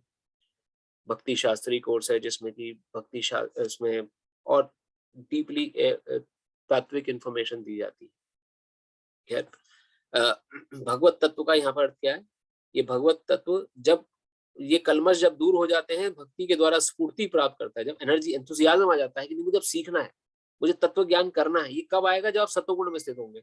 रजोगुण और तमोगुण में अगर आप रहे तो आपके मन में कभी ये भाव आएगा ही नहीं कि मैं तत्व ज्ञान लूं भगवान से। अरे भगवान है, ठीक है, चलो मंदिर चले जाएंगे, सब लोग जा रहे हैं, एक दिन बना लेते हैं, चलो जी अपना मंगलवार को चलो हम नॉन वेज नहीं खाएंगे कि हनुमान जी का दिन है, नवरात्रों में 9 दिन हम नॉन वेज नहीं खाएंगे। ऊपर ऊपर ज्ञान है, नहीं खाना चाहिए। क्यों नहीं खाएंगे? 9 ही दिन क्यों नहीं खाएंगे आप? बाकी जो 365 दिन है, 9 दिन निकालने के बाद जो बचे दिन उसमें खा लेंगे, उसमें कुछ नहीं होगा। तो लिमिटेड नॉलेज सभी के पास है, पर तत्व ज्ञान जब तक नहीं होगा तब तक हमारा फायदा नहीं होगा, तब तक हमें रिजल्ट होता दिखाई नहीं देगा अपनी आंखों के आगे। तो वो तत्व ज्ञान, भगवत तत्व ज्ञान पूरी तरह से भक्त जान लेता है जब वो सतोगुण में पूरी तरह स्थित हो जाता है। जब तक सतोगुण में स्थित नहीं होंगे तब तक मन नचाता रहेगा और हम नाचते रहेंगे रजो और तमोगुण के बीच में। भक्ति योग भौतिक मोह की कठिन ग्रंथि को बेचता है और भक्त को असंशयम समग्रम अर्थात परम सत्य श्री भगवान को समझने की अवस्था को प्राप्त कराता है। भगवान भगवान क्यों है इसे समझ लेना बहुत जरूरी है। खाली डर के मारे भक्ति ना करें कि हमें कुछ पनिशमेंट मिल जाएगी या हमारे साथ कुछ बुरा घटित हो जाएगा। नहीं, कुछ नहीं हो, किसी को कोई फर्क नहीं पड़ना, भक्ति करे ना करे। ना भगवान को फर्क पड़ना है, ना किसी जीव विषय को फर्क करना है। जैसे जन्म लेते आ रहे हैं, मरते आ रहे हैं, वैसे हम जन्म लेते रहेंगे, मरते रहेंगे। कितने जन्म बीत गए ऐसे, कितने जन्म आगे बीत जाएंगे। इस बात को समझिए, किसी को फर्क नहीं पड़ना, आप भक्ति करे ना करे। ये सिर्फ आपका और सिर्फ आप ही का विषय है भक्ति करना। इसको जितना हम इजीली समझ लेंगे, जितना जल्दी समझ लेंगे उतना हमारा कल्याण है और इस भौतिक मोह की ग्रंथि को काट सकते हैं। भौतिक मोह क्या है? आज हम बहुत ही समृद्धशाली परिवार में जन्म लिए, यूएस आ गए, पैसा बना लिया, सब कुछ राजी खुशी है, हमारा परिवार सब अच्छे से बना हुआ है। कब तक के लिए? 100 साल, 10 साल, 20 साल, 30 साल, 50 साल? आज से 100 साल बाद हम में से कोई नहीं होगा इस संसार में। तो जो लेकिन मोह ऐसा बना के रखा हुआ है कि आई एम सिक्योर नाउ, मेरी पोजीशन एकदम सिक्योर्ड है, कोई मुझे डगमगा नहीं सकता। अब मेरे पास पैसा है, मेरे पास बैंक बैलेंस है, यहाँ पर भी है, स्विस बैंक में भी अकाउंट है, इंडिया में भी मैंने 3-4 घर बना के रखे हुए हैं, इंडिया में भी बैंक अकाउंट है, यूएस में भी अकाउंट है, मेरा फ्यूचर सेफ है, मेरे बच्चों का फ्यूचर सेफ है, I am good, this is good. ये बुरी बात नहीं है, ऐसा करना भी बुरी बात नहीं है, लेकिन इसी को सब कुछ मान लेने को मोह बोला गया है। इसे भौतिक मोह बोला गया है। इसी में ही हम 24 घंटा अपना डेडिकेट करके रखते हैं और अपने आगे आने वाले समय जो मृत्यु आ रही है, धीरे धीरे हमारी तरफ बढ़ रही है, उसके प्रति हम जागरूक नहीं होते। आंख बंद करके बैठ जाते हैं कबूतर की तरह से। कबूतर के बारे में आप सभी जानते ही होंगे, जब कबूतर को बिल्ली दिखाई देती है सामने तो वो उड़ता नहीं है। वो जनरली, ये बहुत फेमस सेइंग है कबूतर के बारे में, वो अपनी आंखें बंद कर लेता है, वो सोचता है बिल्ली नहीं है। कितनी बड़ी मूर्खता है। बिल्ली तो आ रही है दबे पांव और दबोच लेगी एक दिन। कब किसको दबोच लेगी कुछ नहीं पता, लेकिन भौतिक मोह की ग्रंथि इतनी जबरदस्त जकड़ के बैठे हुए हैं कि भगवत ज्ञान, भगवत संबंधी अपना आगे का भविष्य हम नहीं सोच रहे। सिर्फ जो सामने है उसी को सब कुछ समझ के बैठने के कारण हमारे अंदर दुख और बार बार जन्म लेने की श्रृंखला चल रही है, ये चलती आ रही है कितने जन्मों से। तो भक्ति योग से क्या फायदा होता है? जैसे ही मनुष्य को ज्ञान होता है, कृष्ण संबंधी ज्ञान, उसे भक्ति योग में प्राप्त करना है, तो वो उससे भौतिक मुखी ग्रंथि सबसे पहले फूट सकती है, तोड़ देता है, जो बहुत कठिन ग्रंथि है। आम आम भाषा में किसी को समझ में नहीं आएगी बात ये। किसी आम इंसान से बात करेंगे उसको, क्योंकि बहुत कठिन ग्रंथि, इसको समझना बड़ा मुश्किल है। लेकिन भक्त के लिए मुश्किल नहीं है, क्योंकि वो अपनी पोजीशन जान चुका है, वो भगवान की पोजीशन जान चुका है, भगवत तत्व का ज्ञान ले चुका है। तो उसके लिए क्या है, भक्त को असंशयम समग्रम अर्थात परम सत्य श्री भगवान को समझने की अवस्था प्राप्त कराता है। क्या? भक्ति योग। तो ये पूरी श्रृंखला जो है भक्ति, इसलिए भक्ति योग को हमने पिछले हफ्ते डिस्कस किया था, लिफ्ट बोला गया है, लिफ्ट प्रोसेस है। एक तो प्रोसेस वो है जो हम पढ़ते आ रहे हैं अभी तक, सकाम कर्म योग, निष्काम कर्म योग, ध्यान योग, अष्टांग योग, वो सीढ़ियां हैं आपको एक आपके आध्यात्मिक उत्थान के लिए। कुछ नहीं कर सकते तो कम से कम सकाम कर्म योग करें। क्यों? क्योंकि इंद्रिय निग्रह है इन सभी में थोड़ा थोड़ा मन को मारना पड़ेगा आपको। जो कुछ नहीं कर रहा है, जिसको ना कुछ मतलब है, वो तो इंद्रियों के हाथों नाच ही रहा है। उसका कभी मन करता है किसी को तंग करिए आता है, किसी को कुछ परेशान कर दे, परेशान करता है, शराब पी ले, शराब पी लेता है। जिसका मन उसके कंट्रोल में नहीं है, इंद्रिय कंट्रोल में नहीं है, वो तो भटक ही रहा है। लेकिन उससे श्रेष्ठ कौन है? सकाम कर्म योगी। क्योंकि सकाम कर्म योगी को कुछ साधना भक्ति करनी पड़ती है, सकाम कर्म करना पड़ता है। सुबह 8 बजे उठना ही, ऑफिस जाने के लिए 6 बजे उठना ही पड़ेगा। मन को मार के, सुबह उठने का मन नहीं है लेकिन मन को मार के सुबह 6 बजे उठना ही पड़ेगा। थोड़ा बहुत भी मन को मारा, मन को निग्रह किया, इंद्रिय वश में किया, ये उससे श्रेष्ठ है जो व्यक्ति जो मन को मार ही जो मन के हाथों चल रहा है, इंद्रियों के हाथों जो पूरे कट चल रहा है, उससे कई श्रेष्ठ है सकाम कर्मयोगी। सकाम कर्मयोगी से कई श्रेष्ठ है निष्काम कर्मयोगी। ये हम डिस्कस कर चुके हैं। लेकिन ये सारे स्टेप्स जो हैं, ये एक लैडर है, सीढ़ी है आपके उत्थान के लिए, आपकी समाधि स्थिति तक आने के लिए, उस चेतना तक आने के लिए कि जिस चेतना में आप भगवत तत्व ज्ञान को समझ सके। लेकिन भक्ति योग जो है वो डायरेक्ट एक लिफ्ट है। आज अभी इसी वक्त आप भक्ति योग शुरू कर सकते हैं, कृष्णमय बन के, कृष्ण के लिए कार्य प्रारंभ करके। क्यों? क्योंकि मन को मार देंगे ऑटोमेटिकली।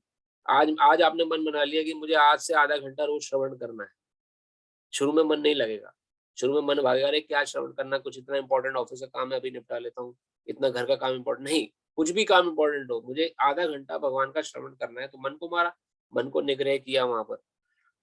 उसके बाद जब नियमित रूप से करते जाएंगे तो हमारे रजो और तमोगुणी भाव दबते चले जाएंगे, सतोगुणी उजागर होता चला जाएगा। सतोगुणी उजागर होता चला गया तो जैसे ही सतोगुण में स्थित हुए, भक्ति योग सामने प्रत्यक्ष दिखने लगेगा कि हमें करना है, क्या नहीं करना है। ये हर कोई कर सकता है, इसमें कोई रॉकेट साइंस नहीं है। ये बहुत सरल एक तरह के भगवान जो अगर बता रहे हैं, सभी जीव, ये भगवत गीता आपके लिए भी है, सिर्फ मेरे लिए या किसी के लिए नहीं है। ये आपके लिए भी है, आप भी इसको अपना सकते हैं अपने जीवन में, अगर निष्ठा से आगे बढ़े। अगर निष्ठा रख के नहीं बढ़ेंगे आगे तो रिजल्ट नहीं मिलेगा। तो ये इस श्लोक से भगवत गीता, भगवत ज्ञान का प्रारंभ हुआ था पिछले हफ्ते। अगले श्लोक में भगवान ने बोला था, अब मैं तुमसे व्यवहारिक दिव्य ज्ञान कहूंगा, इसे जान लेने पर तुम्हें जानने के लिए और कुछ भी शेष नहीं रहेगा। तो भगवान एक अल्टीमेट नॉलेज, एक अल्टीमेट रियलिटी की बात करने जा रहे हैं, जिसको जानने के बाद कुछ भी जानने शेष नहीं रह जाएगा हमारे। अगर हमने वो ज्ञान ले लिया तो ऑटोमेटिकली जितने भी बाकी सब ज्ञान है जिसके पीछे हम भाग रहे हैं, भौतिक ज्ञान, आध्यात्मिक ज्ञान, social knowledge, spiritual knowledge, scientific knowledge, वो सारी नॉलेज अपने आप हमें समझने लगेगी क्या चल रहा है दुनिया में। ऐसा मैं नहीं कह रहा हूँ, ऐसा भगवान की वाणी है। भगवान कह रहे हैं इस ज्ञान को जान लेने के बाद तुम्हें जानने के लिए कुछ भी शेष नहीं रहेगा। तो हम अगला श्लोक पढ़ते हैं, श्लोक नंबर 3। मनुष्याणाम सहस्रेषु कश्चिद् दद्यति सिद्धये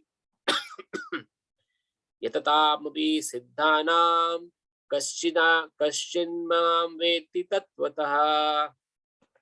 कई हजार मनुष्यों में से कोई एक सिद्धि के लिए प्रयत्नशील होता है, और इस तरह सिद्धि प्राप्त करने वालों में से बिरला ही कोई मुझे वास्तव में जान पाता है।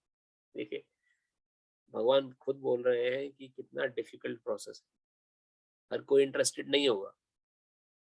कई हजारों मनुष्यों में से कोई एक इस ज्ञान को समझ पाता है कि मुझे पढ़ना है, मुझे भगवत ज्ञान समझना है, भगवत तत्व ज्ञान को समझ के अपने जीवन को उस हिसाब से चलाना है। प्रयत्नशील होता है। प्रयत्नशील व्यक्ति कब होता है? जब उसके अंदर एंथुसियाज्म हो। 3 चीजें होनी बहुत जरूरी हैं किसी भी काम को प्रयत्नशील, किसी भी चीज का प्रयत्न करने के लिए, चाहे वो भौतिक ज्ञान, भौतिक कार्य हो या आध्यात्मिक कार्य हो। वो 3 चीजें क्या हैं? एंथुसियाज्म, उत्साह, डिटर्मिनेशन, निश्चय, पेशेंस, धैर्य। ये 3 चीजें अगर आपके पास है तो आप चाहे भौतिक कार्य करें चाहे आध्यात्मिक कार्य करें, आपको सफलता जरूर मिलेगी। उस कार्य के प्रति एंथुसियाज्म, उत्साह होना बहुत जरूरी है। मुझे करना है, मुझे भक्ति प्राप्त, मुझे भक्ति के ज्ञान को अपने अंदर लेके आना है, मुझे सतोगुणी रहने का पूरा प्रयास करना है, चाहे कुछ भी हो जाए। क्यों नहीं कर सकता मैं? ये उत्साह होना, इसे इसे कहते हैं एंथुसियाज्म। इसके अब अगर ये भौतिक क्षेत्र में भी ना हो, अगर ये, तो भौतिक कार्य भी हम नहीं कर सकते। जैसे कि कहीं पे अगर हमें जाना है, घूमने के लिए प्लानिंग बना रहे हैं कि अरे छुट्टियां आ रही हैं, चलो अब कहीं पे चलते हैं, तो उत्साह होना बहुत जरूरी है, तभी घूमने के लिए प्लान बना पाएंगे। उत्साह ही नहीं है तो प्लानिंग ही नहीं होगी कभी। उत्साह से ही प्लानिंग शुरू होती है कि मुझे जाना है, कहीं पे घूमना है, कहीं पे घूमने के लिए मुझे प्लानिंग बनानी है, प्लानिंग में शेड्यूल बनाना है। उसके लिए उत्साह पहली सीढ़ी। दूसरी सीढ़ी क्या है? निश्चय, डिटर्मिनेशन। उत्साह किया तो पूरा मैं कर लूंगा, मैं जानता हूं, आई एम फुली डिटरमिन्ड कि मैं अपने इस प्लान को वर्कआउट कर दूंगा। ये डिटर्मिनेशन होना बहुत जरूरी है। कोई भी, चाहे वो भौतिक कार्य हो, इसी तरह आध्यात्मिक क्षेत्र में भगवत संबंधी ज्ञान मुझे प्राप्त करना है, इसका उत्साह, और मैं प्राप्त कर लूंगा। I know that I can do. मैं अगर सिंसियर हूं, if try is sincere, result is always there. हमारे गुरु महाराज वर्णन करते हैं इसका। अगर सिंसियरली मैंने ट्राई किया है किसी चीज को, तो उसका रिजल्ट जरूर मिलेगा। ये डिटर्मिनेशन होना बहुत जरूरी है, चाहे भौतिक क्षेत्र हो चाहे आध्यात्मिक क्षेत्र हो। निश्चय, उत्साह, निश्चय, और तीसरा धैर्य। ये नहीं कि आज मैंने शुरू किया तो आज ही मुझे रिजल्ट मिल जाए, आज रिजल्ट नहीं मिला तो मैं हतोत्साहित हो गई। ऐसा नहीं हो सकता। अगर मैंने कहीं घूमने जाने की प्लानिंग करी है, सपोज करिए मैं यूएस में अभी सेंट लुइस में बैठा हूँ, मैंने प्लानिंग किया चलो जी मैं नाइगेरा फॉल देखने जाऊंगा। मैं निकला सुबह 5 बजे, तो 5 बजे निकलते ही थोड़ी नाइगेरा फॉल पहुंच गया। 8-9 घंटे की जर्नी है, 8-9 घंटे मुझे पता है 8-9 घंटे लगेंगे, तो धैर्य रखा मैंने कि मैं 8-9 घंटे ट्रैवल करूंगा। तो डिटर्मिनेशन, उत्साह था, नाइगेरा फॉल जाना है घूमने के लिए, उस उत्साह से प्लानिंग करी। डिटर्मिनेशन क्या है? पहुंच जाऊंगा, सही रास्ता मुझे पता है, जीपीएस पकड़ूंगा, पहुंच जाऊंगा। मेरी determine, I am fully confident, determined. और धैर्य रखे, 8-9 घंटा लगेगा, एकदम से नहीं पहुंचूंगा, अभी 8-9 घंटा लगेगा। तो उस धैर्य के साथ में बढ़ा तो मैं पहुंच गया 8-9 घंटे बाद।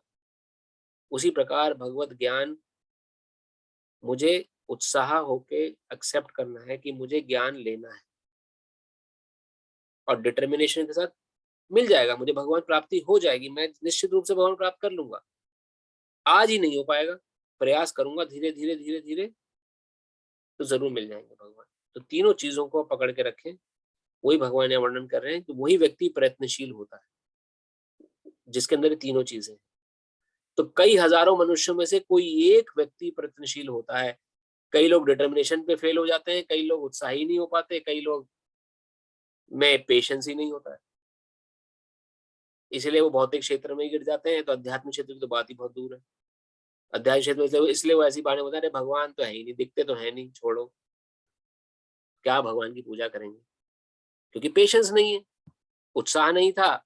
भगवान इसलिए ऐसी दलीलें प्रस्तुत करते हैं, भगवान को किसने देखा है, या सब कुछ ये कोई, ये प्रकृति कोई भगवान, ये अपनी इच्छा चल रही है, अपनी अपनी दलीलें प्रस्तुत करते हैं, क्योंकि पेशेंस की कमी है। पेशेंस, डिटर्मिनेशन, उत्साह, तीनों होने बहुत जरूरी है, तभी आप प्रयत्नशील हो पाएंगे। वही भगवान वर्णन कर रहे हैं कि जो ऐसा कोई 1000 में से कोई एक होता है, और ऐसा प्रयत्नशील व्यक्ति में से भी, सिद्धि प्राप्त करने वालों में से बिरला ही कोई मुझे वास्तव में जान पाता है। और उसमें भी जब तक आप डिटर्मिनेशन और पेशेंस से जुड़े हुए हैं, तो गारंटेड है कि 1 जन्म 2 जन्म कितने भी फिर लगे, हमें अगर ये पता है कि मैं एक प्रोसेस को मैंने पकड़ लिया है, ये एक रियल प्रोसेस है, एक राइट अप्रोच है भगवान को जान प्राप्त करने की, या अपने उत्थान करने की। अब रिजल्ट मुझे कभी भी मिले, मुझे पेशेंस के साथ आगे बढ़ते रहना, मुझे अपने उत्साह को ढीला नहीं छोड़ना, मुझे अपने डिटर्मिनेशन को वीक नहीं करना है। चाहे चाहे मुझे कोई उपलब्धि हो ना हो, तो ऐसा भी कोई एक व्यक्ति होता है, वो भगवान वर्णन कर रहे हैं। पहला तो एक हजारों में से उस एक का छंटना, जो तीनों जो उत्साह से शुरू करे, प्रयत्नशील हो, और ऐसे प्रयत्नशील करने वालों में से भी कोई एक व्यक्ति जो टिका रहे, वो भगवान या वर्णन कर रहे हैं, वो भगवान को प्राप्त कर पाता है। तो it's not an easy process. भगवान को प्राप्त करना, भगवान को जानना सरल नहीं है, लेकिन असंभव भी नहीं है। अगर आप रियली डिटरमिन्ड है, आप में उत्साह है, and you are patience, have patience, you will definitely get Krishna, you will definitely see Krishna face to face. कोई इसमें दो राय नहीं है। शास्त्र बोल रहा है, वर्णन कर रहे हैं शास्त्र, भगवान सामने खड़े होंगे, लेकिन पेशेंस होना बहुत जरूरी है, एकदम से नहीं होगा। तात्पर्य, मनुष्यों की विभिन्न कोटियां हैं और हजारों मनुष्यों में से शायद बिरला मनुष्य ही यह जानने में रुचि रखता है कि आत्मा क्या है, शरीर क्या है और परम सत्य क्या है। सामान्यतया मानव आहार, निद्रा, भय तथा मैथुन जैसी पशु वृत्तियों में लगा रहता है।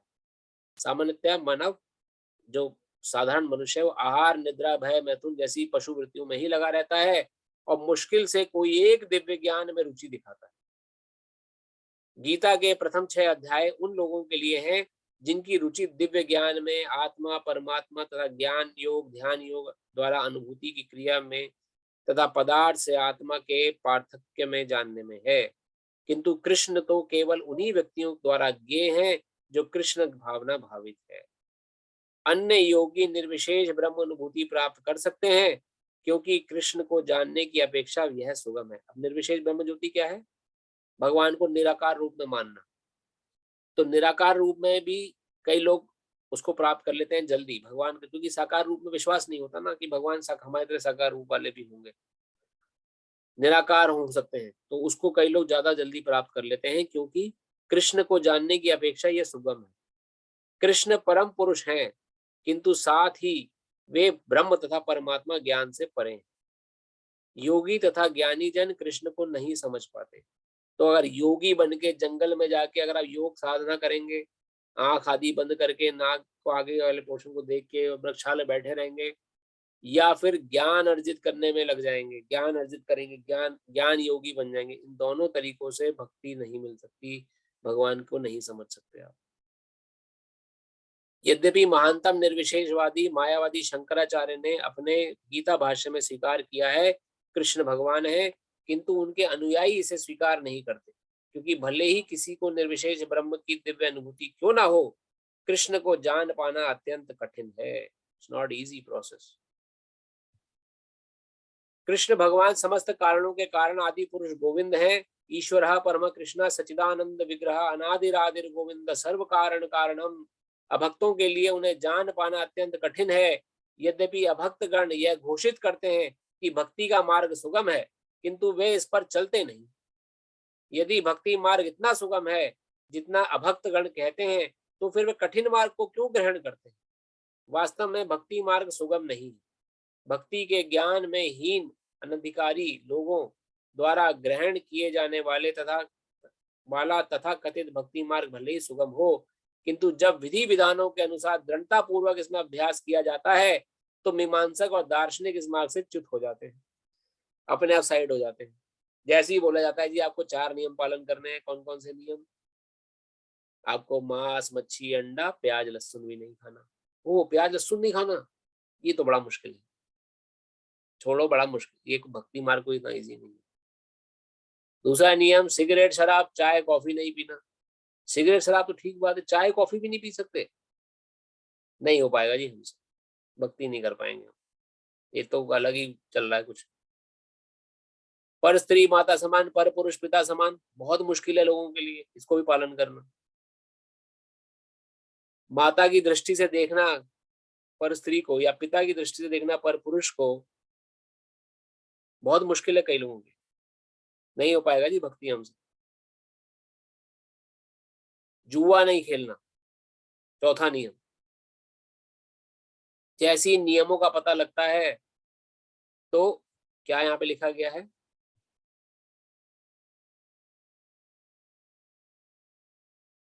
तो मीमांसक और दार्शनिक इस मार्ग से च्युत हो जाते हैं। ये तो 4 नियम वैसे हैं, मतलब ये 4 नियम 4 धर्म के खंबे हैं, स्तंभ हैं, ये आप ध्यान रखें। मांस, मच्छी, अंडा खाने से, इसमें प्याज लहसुन भी आता है, उससे धर्म का स्तंभ दया, दया धर्म का पहला स्तंभ है, उसका खंडन होता है। दया भाव तुरंत निकल जाता है मन से, किसी के प्रति दया नहीं करेंगे अगर कोई मांस, मच्छी, अंडा खा रहा है तो उसमें प्याज लहसुन भी है। सिगरेट, शराब, चाय, कॉफी प्रकार का नशा करने से झूठ बोलने की प्रवृत्ति, हमारी हमारी अशुद्धि होती है, अशुद्धि का कारण बनता है हमारे लिए, धर्म का दूसरा खंभा टूटता है। पर स्त्री माता पर समान, पर पुरुष पिता समान, इस भाव का ना होना हमारे चरित्र निर्माण में सबसे बड़ा बाधक है। तीसरा खंभा धर्म का। चौथा खंभा धर्म का है जिसका खंडन होता है जुआ खेलना। जुआ खेलने से झूठ की प्रवृत्ति आती है, झूठ बोलने की प्रवृत्ति जागृत होती है। तो धर्म का चौथा खंभा सत्यता का खंडन होता है। तो 4 खंभे धर्म के तुरंत खंडित हो जाते हैं अगर आपने इनमें से कोई भी एक नियम भंग किया है। शास्त्र उसका वर्णन करता है। लेकिन जो दार्शनिक लोग हैं या मीमांसक वो होते हैं जो मन के अनुसार, मीमांसा मन से जो चलते हैं, उनका वो तुरंत इस भक्ति मार्ग से च्युत हट जाते हैं जैसे ही उनको नियम पता लगते हैं। शील रूप गोस्वामी अपनी कृति भक्ति रस सिंधु में लिखते हैं, श्रुति स्मृति पुराण आदि पंचरात्रि की विधि बिना एकांतिकी हरे भक्तिर उत्पाते व के कल्पते। वह भगवत भक्ति जो उपनिषदों, पुराणों तथा नारद पंचात्र जैसे प्रमाणिक वैदिक ग्रंथों की अवहेलना करती है, समाज में व्यर्थ की अव्यवस्था बनाने वाली है। तो जो लोग अपने मन से भक्ति कर रहे हैं कि यार जो उनको अच्छा लगा वो भक्ति है, अच्छा लगा तो जी हमने 1000 रुपए की चादर चढ़ा दी आज भगवान के आगे, या हमने जो मन में आया उस हिसाब से भक्ति करी, भले ही हमने नियमों का पालन नहीं करा, तो वो उत्पात करती है। उत्पात एवं केवलम, खाली उत्पात करने वाली भक्ति है। वह भगवत भक्ति जो उपनिषदों, पुराणों तथा नारद पंचरात्र जैसे प्रमाणिक वैदिक ग्रंथों की अवहेलना करती है। ये सब नियम जो मैं आपको बता रहा हूँ, ये मेरे मन के या इस्कॉन के नियम नहीं है, ये नियम हमारे शास्त्रों में वर्णित है। धर्म के 4 खंभों का वर्णन और उनके किन किन चीजों से उनका खंडन होता है, ये हमारे उपनिषदों पुराणों के नियम है। इन नियमों को अगर हम पालन नहीं करेंगे तो उसके बाद जो हम प्रसारण कर रहे हैं, जो कर रहे हैं, वो एक प्रकार की उत्पात है, एक प्रकार का अव्यवस्था बनाने वाली होती है। इसलिए समाज में कई अवस्थाएं फैली हुई हैं। आपने देखा होगा हिंदू समाज में ज्यादा अवस्थाएं फैली हुई हैं। तेल चढ़ाओ, दान दो जी, आपको दान यहाँ आए हो तो इस धाम में आए हो तो आपको 100 रुपए दान करने ही करने पड़ेंगे। इन देवी देवता को दान तेल चढ़ाओ तो ये प्रसन्न होंगे। कितनी अवस्थाएं इसी वजह से है कि मन के हिसाब से हर कोई भक्ति कर रहा है, शास्त्रों के अनुरूप कर नहीं कर रहा है। ब्रह्मवेता निर्विशेषवादी या परमात्मवेता योगी भगवान श्री कृष्ण को यशोदा नंदन या पार्थसारथी के रूप में कभी नहीं समझ सकते। अब ये थोड़ा सा इंपॉर्टेंट यहाँ पे चीजें देखिए, 2 प्रकार की श्रेणी यहाँ पर है। ब्रह्मवेता निर्विशेषवादी जो निराकार रूप में भगवान को मानते हैं, और जो परमात्मवेता योगी है, जो योगी परमात्मा रूप में भगवान की सेवा कर रहा है। जो परमात्मा रूप में अंतर में योगी भगवान का ध्यान करे बैठा है, वो कभी भी यशोदा नंदन या पार्थसारथी के रूप में भगवान को नहीं समझ पाएंगे। इसका क्या अर्थ है? इसका अर्थ ये कि कभी भी वो भाव भक्ति को प्राप्त नहीं कर सकते। यशोदा नंदन, यशोदा जी के नंदन भगवान क्यों बने? क्योंकि यशोदा जी के अंदर भाव था भगवान को माता रूप में प्रेम प्रदान करने का, वात्सल्य भाव जैसे कहा गया। अर्जुन के सखा बने इसलिए वो पार्थसारथी बने। सारथी पद क्यों स्वीकार किया भगवान ने? क्योंकि अर्जुन के अंदर सखा भाव था। हनुमान जी के अंदर सेवा भाव है। जो ब्रज की गायें हैं, वृक्ष हैं, पत्ते हैं, टहनियां हैं, पत्थर कंकड़ हैं, ये सब इनके अंदर शांत भाव, शांत रस की प्रधानता है। जो गोपिकाएं हैं उनके अंदर माधुर्य रस भगवान के प्रति। तो भाव भक्ति को समझ पाना बहुत मुश्किल है अगर आप निराकार रूप में भगवान, निराकार से कैसा भाव, जिसका कोई आकार ही नहीं, उसको कैसे आप भोग लगाओगे? उसको भोग लगा ही नहीं सकते। जिसका कोई आकार ही नहीं, वो कहाँ से खाएगा? उसका मुंह ही नहीं है। आप कहाँ भोग लगा पाएंगे? आप कैसे उसे कपड़े पहना पाएंगे, अच्छी पोशाक पहना पाएंगे, जब निराकार भाव से जीवन जी रहा है? जो परमात्मा रूप में भगवान को मन में ही बैठा के रखता है कि मन में भगवान है, बाकी बाहर सब बेकार। कुछ लोग बोलते हैं जब मन में भगवान है तो मंदिर जाने की क्या जरूरत है? जगह जगह मंदिर जाते हो, मंदिर जाने की क्या आवश्यकता है जब मन में ही भगवान है, कण कण में भगवान है। जो इस भाव से जीवन जीता, मन मंदिर, जो जो कण कण में, वो मंदिर में भी तो है। और मंदिर में भगवान विग्रह, श्री विग्रह रूप में हमसे सेवा स्वीकार करते हैं। आप मंदिर जाते हैं, मंदिर भगवान को कुछ ऑफर करते हैं, भगवान को हम डायरेक्ट नहीं देख सकते, लेकिन उनके प्रतिरूप, उनके श्री विग्रह को हम ऑफर कर रहे हैं। हम वास्तव में भगवान को अपना प्रेम ऑफर कर रहे हैं। वो ये लोग नहीं समझ पाते, जो कि निर्विशेषवादी या परमात्मवेता योगी होते हैं। भाव भक्ति को नहीं समझ पाएंगे कभी। तो भाव भक्ति को समझने के लिए आपको भगवत तत्व, भगवतवादी बनना पड़ेगा, जो तीसरा गुण है। कभी कभी बड़े बड़े देवता भी कृष्ण के विषय में भ्रमित हो जाते हैं। मोहति मत यत सूर्य माम तु वेद न कश्चन। भगवान कहते हैं कोई भी मुझे उस रूप में तो तत्वता नहीं जानता जैसा मैं हूँ, और यदि कोई जानता है स महात्मा सुदुर्लभ, तो ऐसा महात्मा विरला ही है, दुर्लभ है। जो भगवान जैसे हैं वैसे भगवान को समझने वाला दुर्लभ है। भगवान स्वयं कह रहे हैं सुदुर्लभ। पहली बात तो कोई जानता ही नहीं, और जानता है तो दिखता नहीं है, फिर वो दिखाई नहीं देता कौन ऐसा महात्मा है। अतः भगवान को की भक्ति किए बिना कोई भगवान को तत्वता नहीं जान पाता, भले ही वे महान विद्वान दार्शनिक क्यों ना हो। केवल केवल शुद्ध भक्त ही कृष्ण के अचिंत्य गुणों को सब कारणों कारण रूप में, उनकी सर्वशक्तिमत्ता एवं तथा ऐश्वर्य, उनकी संपत्ति, यश, बल, सौंदर्य, ज्ञान तथा वैराग्य के विषय में कुछ कुछ जान सकता है, क्योंकि कृष्ण अपने भक्तों पर दयालु है। भगवान के विषय में जानने के लिए भगवान की कृपा होना बहुत जरूरी है। अपने बल से हम क्या जान पाएंगे? हमारे अंदर बल ही नहीं है इतना, ना बुद्धि है कि हम भगवान को समझ पाए। जब तक स्वयं कृष्ण की कृपा नहीं होगी तब तक हम कृष्ण को नहीं समझ सकते। कृष्ण है क्या, कृष्ण तत्व क्या है, क्यों कृष्ण भगवान है, ये जब भगवान कृष्ण की कृपा मिलती है तभी संभव है, और भक्ति के माध्यम से ही मिलती है। ब्रह्म साक्षात्कार की वे पराकाष्ठा हैं, और केवल भक्त गण ही उन्हें तत्वता जान सकते हैं। अतएव भक्ति रसामृत सिंधु में कहा गया है, अतः श्री कृष्ण नामादि ना भवेत् गृहमिंद्रिय सेवोन्मुखे ही जिह्वादो सुमेध स्फुरत्यतः। कुंठित इंद्रियों द्वारा कृष्ण को तत्वत नहीं समझा जा सकता, किंतु भक्तों द्वारा की गई अपनी दिव्य सेवा से प्रसन्न होकर वे भक्तों को आत्म तत्व प्रकाशित करते हैं। तो भगवान के भक्तों की सेवा द्वारा आत्म तत्व प्रकाश करते हैं। अब सेवा क्या है? सेवा अर्थात भगवान से प्रेम, भगवान की प्रेममय सेवा को ही भक्ति कहा गया है। मैं कुछ खा रहा हूँ, खाने से पहले ठाकुर जी को भोग लगाऊं, क्योंकि उन्हीं कृपा से मिला है, सेवा हो गई। निराकार रूप में भगवान को अगर पूजित कर रहे हैं या परमात्मा रूप में भगवान को भगवान समझे बैठे हैं, तो सेवा तो निराकार का तो कोई मुंह ही नहीं होता, तो कहाँ से भोग लगेगा? लेकिन वही श्री विग्रह है, ठाकुर जी का छोटा सा विग्रह आपके घर में है, आपने भगवान को भोग लगाया, फिर आपने ग्रहण किया तो भगवान प्रसन्न हो गए। देखो, पहले मुझे इसका ध्यान रखा। इसकी कथा हम कई बार पहले भी पढ़ चुके हैं। जैसे एक पिता होता है, दयालु पिता अपने बच्चों को घुमाने लेके जाता है, एक चॉकलेट की शॉप पे जाता है, चॉकलेट की शॉप पे बच्चों को चॉकलेट दिलाता है, तो उसमें से इनमें से एक बच्चा तो है, एक बच्चे ने क्या किया, चॉकलेट जैसी मिली वैसे खुद खा गया। अरे मेरे पिता ने चॉकलेट दिलाई है, मैं खा गया।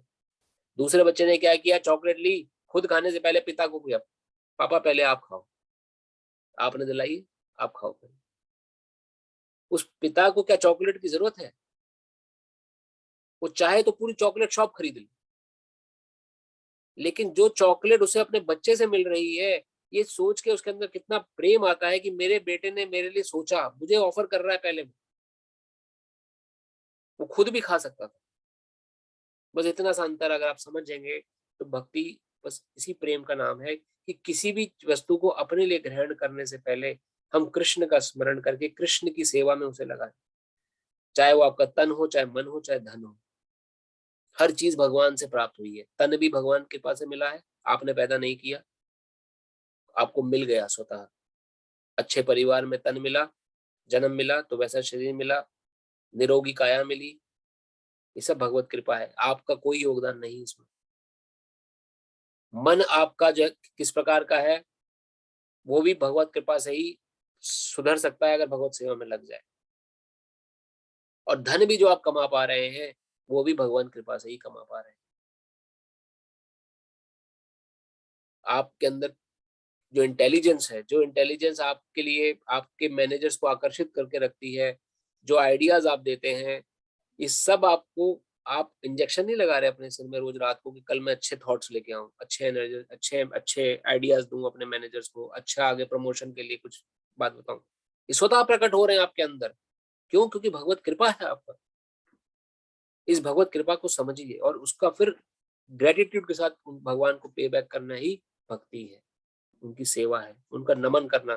फिर भक्ति के नवदा अंग आते हैं, श्रवण करना, श्रवण कीर्तन स्मरण बंदन अर्चन बंदन दास्यम साक्यम आत्म निवेदनम। भगवान के बारे में सुनिए, ये भगवान को ग्रेटिट्यूड है, पे बैक करना। भगवान का नाम जप करें, ये भगवान के लिए ग्रेटिट्यूड है, उनको पे बैक करना। तो ये सारी चीजें भगवान को पे बैक करने के लिए। जब आप इस माध्यम से जुड़ेंगे, भगवान से आदान प्रदान प्रारंभ होगा, तो हमारा जो रजो और तमो भाव है वो निकृष्ट होता जाएगा और सतोगुणी भाव बढ़ता जाएगा। तो आप फिर कुछ भी काम करें, चाहे नौकरी करें, चाहे जंगल चले जाएं, सब कुछ छोड़ छाड़ के, चाहे आप गृहस्थी पालन करें, जीवन भर गृहस्थी पालन करते रहें, तो आपसे सिर्फ भक्ति ही होगी, आपसे सतोगुणी कार्य हो, चाहे कहीं भी रहें फिर आप, क्योंकि आपका आपका जो कोर थॉट प्रोसेस है वो बदल गया है। सतोगुणी भाव आ गया आपके अंदर, तो आप चाहे आप जंगल में रहें, चाहे घर में रहें, कोई फर्क नहीं पड़ता। कोई जरूरी नहीं है भक्ति के लिए जंगल जाना, कोई जरूरी नहीं है घर गृहस्थी को छोड़ना, कोई जरूरी नहीं बाबा जी बनना। अगर भक्ति कर रहे हैं, घर में रह के भक्ति कर सकते। कितने ऐसे उदाहरण हैं। महाराजा अम्बरीश इतने पूरे सम्राट थे, पूरे विश्व के गृहस्थी थे। चक्रवर्ती सम्राट युधिष्ठिर, अर्जुन, ये सब गृहस्थी हैं, कोई बाबा जी नहीं है। लेकिन भक्ति को प्रगाढ़ किया हुआ, भगवान कृष्ण के लिए जीवन जिया, भगवान कृष्ण के लिए ही अपने जीवन को समर्पित करा, उनके बताए मार्ग पे चले, तो सतोगुणी अपने निम्न भावों को घटाया और सतोगुणी भाव में प्रधानता स्थापित करी और कृष्ण तत्व को समझा। भगवत तत्व को समझना बहुत जरूरी है। भगवान के तत्व को समझना तभी संभव है जब आप भक्ति करेंगे, और भगवत कृपा से ही हो पाएगा, वो आपके प्रयास से नहीं हो पाएगा भगवत तत्व को समझना। जब भगवान कृष्ण आपके लगन को उनके प्रति देखेंगे, प्रेम भाव देखते हैं, ये हम आगे पढ़ेंगे, तो स्वतः दिव्य ज्ञान आपके अंदर प्रकाशित हो जाएगा। ये हमने आज पढ़ा। कोई अलग से कोई आपको एग्जाम, कुछ टेक्निकल, कुछ इन्फॉर्मेशन की जरूरत है। ये ज्ञान हम सभी के अंदर है। क्या अपने बच्चे को हमें कैसे प्यार करना है, ये हम कहीं से ट्रेनिंग लेके आते हैं कि मैं अपने बच्चे को कैसे प्यार करूं या अपने परिवार का कैसे ध्यान रखूं? ये स्वतः हमारे अंदर आ रहा है ना विचार। भगवान जैसे मेरे घर के बाकी सब सदस्य हैं, भगवान मेरे घर के सदस्य हैं।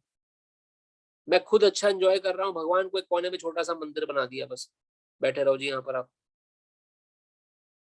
सुबह शाम आपका मत्था टेक लेंगे बस, बाकी दिन भर कौन भगवान कहाँ किधर किसको कुछ पता नहीं। तो वो प्रेम भक्ति नहीं है। प्रेम भक्ति अर्थात कृष्ण चिंतन हमेशा रहे, कृष्ण के लिए कार्य हो, और साथ साथ हमारे कार्य भी उसमें फिर हो जाते हैं। जो अगर कृष्ण का कार्य करेंगे तो आपके कार्य अपने आप बन जाएंगे, कोई अलग से आपको मशक्कत करने की जरूरत नहीं है उसके लिए। तो थोड़ा ये विषय भगवत भक्ति का जो है उसको समझना बहुत जरूरी, क्योंकि हमारे समाज में बहुत कुरीतियां हैं। जैसे हमने आज ही पढ़ा कि मीमांसक और जो निर्विशेषवादी लोगों की मनगढ़ंत विचारधारा से भी उन्होंने भगवान की पूजा पद्धति स्थापित कर दी है। इसलिए कई बार हिंदू समाज का ही बहुत पतन हुआ है, बहुत कुरीतियां हमारे समझ में आ गई। लेकिन हमारे शास्त्रों के आधार पे अगर हम चलेंगे, जो हमारे उपनिषद, वेद, पुराण आदि में लिखा है, उसके अनुसार अगर हम भगवत भक्ति करेंगे तो निश्चित रूप से हमें रिजल्ट मिलेगा, निश्चित रूप से हमें सफलता मिलेगी। तो आज 10:29 यहाँ पर थोड़े इंपॉर्टेंट श्लोक हैं शुरू के, तो कथा को आज हम यही विराम देते हैं। और आपके मन में अगर कोई प्रश्न हो तो प्रश्न हम ले सकते हैं अभी 5 से 10 मिनट।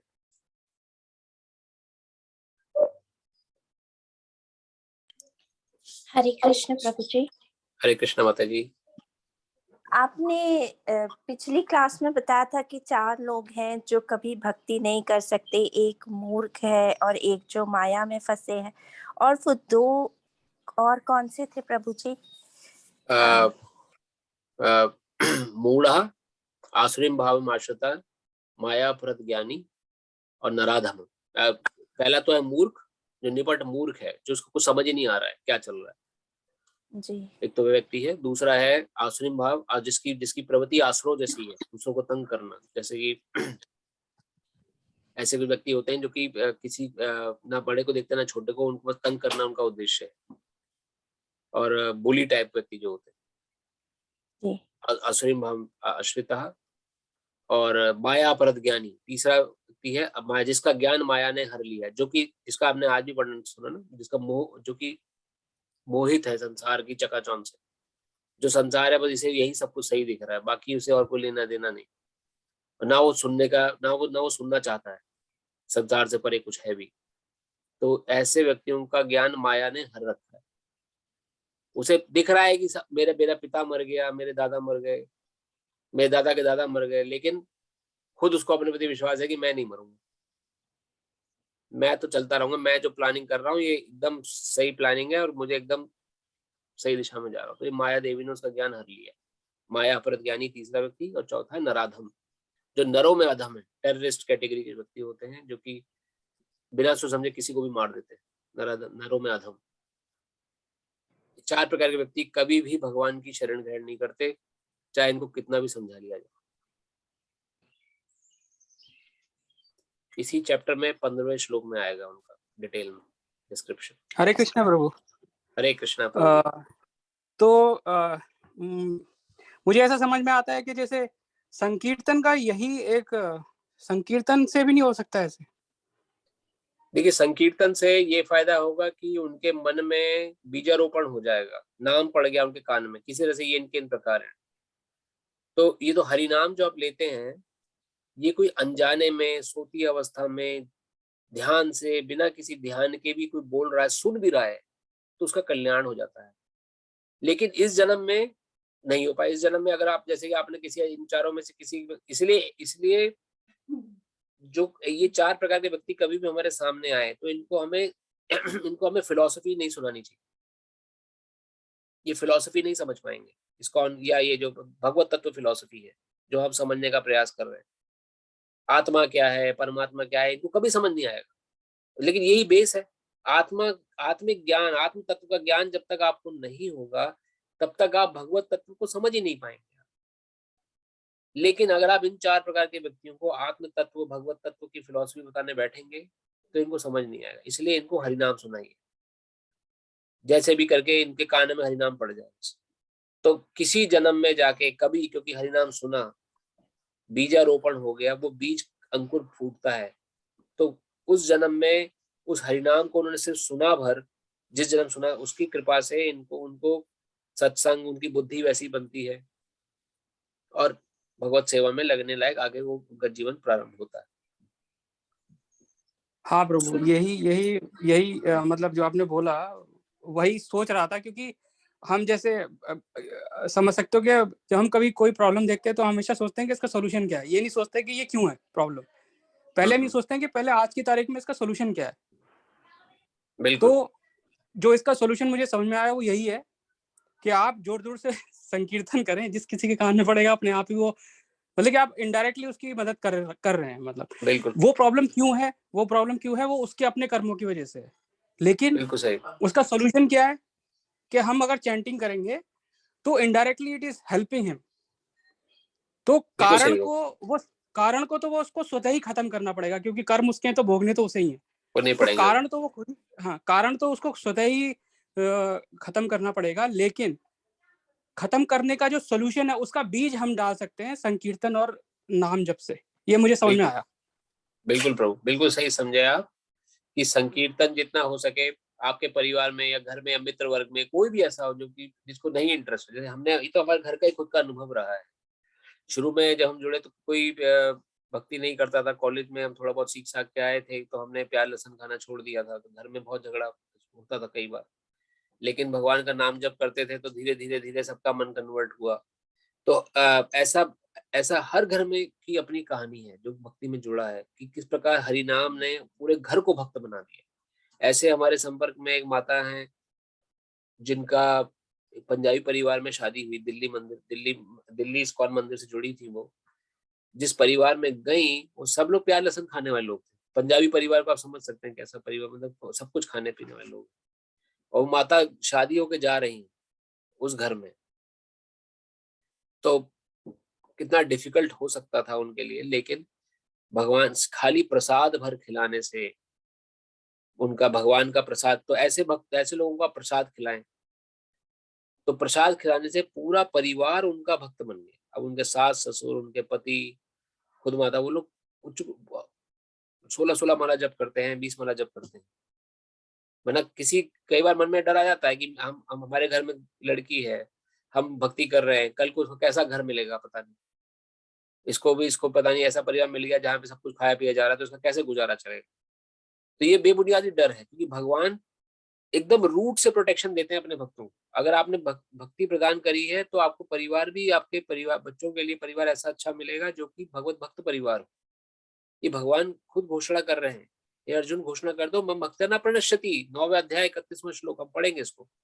मेरे भक्त का कभी नुकसान हो ही नहीं सकता है, स्वयं भगवान कृष्ण वर्णन कर रहे हैं गीता में। तो उनके नाम जप को आप सुनाएं। जो ऐसे व्यक्ति हैं, किसी को नाम नहीं हो सकता, उनको हो सकता है पहले प्रसाद खिलाएं।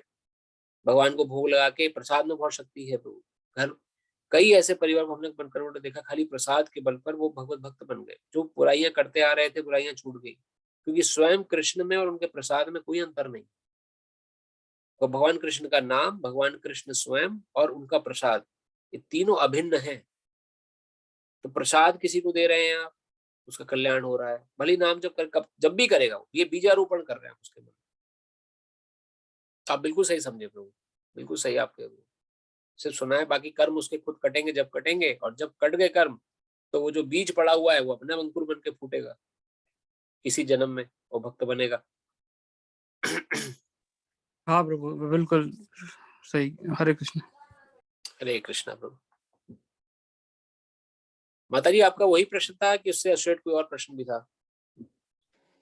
जी प्रभु जी, यही प्रश्न था, और हम इस कैटेगरी में ना हो इसलिए मैंने पूछा आपसे प्रश्न।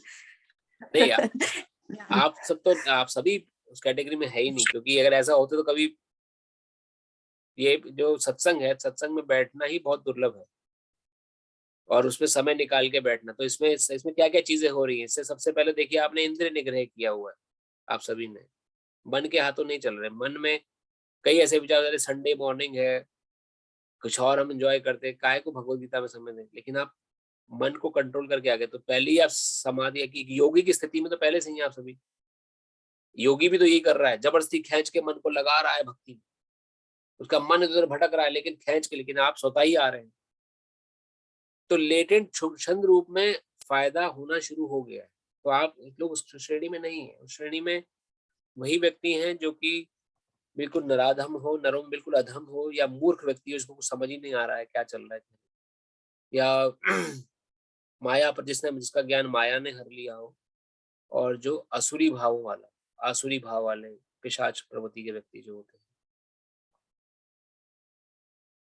तो आप सभी नाम जप कर रहे हैं, हरिनाम कीर्तन कर रहे हैं, कथा श्रवण कर रहे हैं, तो भगवान कृपा तो ऐसे ही बनी हुई है। देखिए ये इतना सरल नहीं है। आज देखो, बोले ना भगवान ने, आज हजारों मनुष्यों में से कोई एक विरला इस प्रोसेस में जागरूक होता है।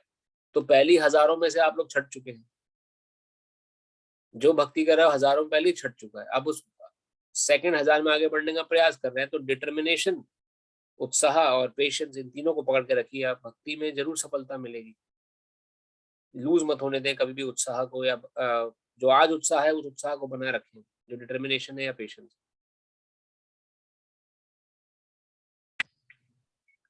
जी प्रभु जी, धन्यवाद। हरे कृष्णा। हरे कृष्ण। और कोई प्रश्न किन्हीं का?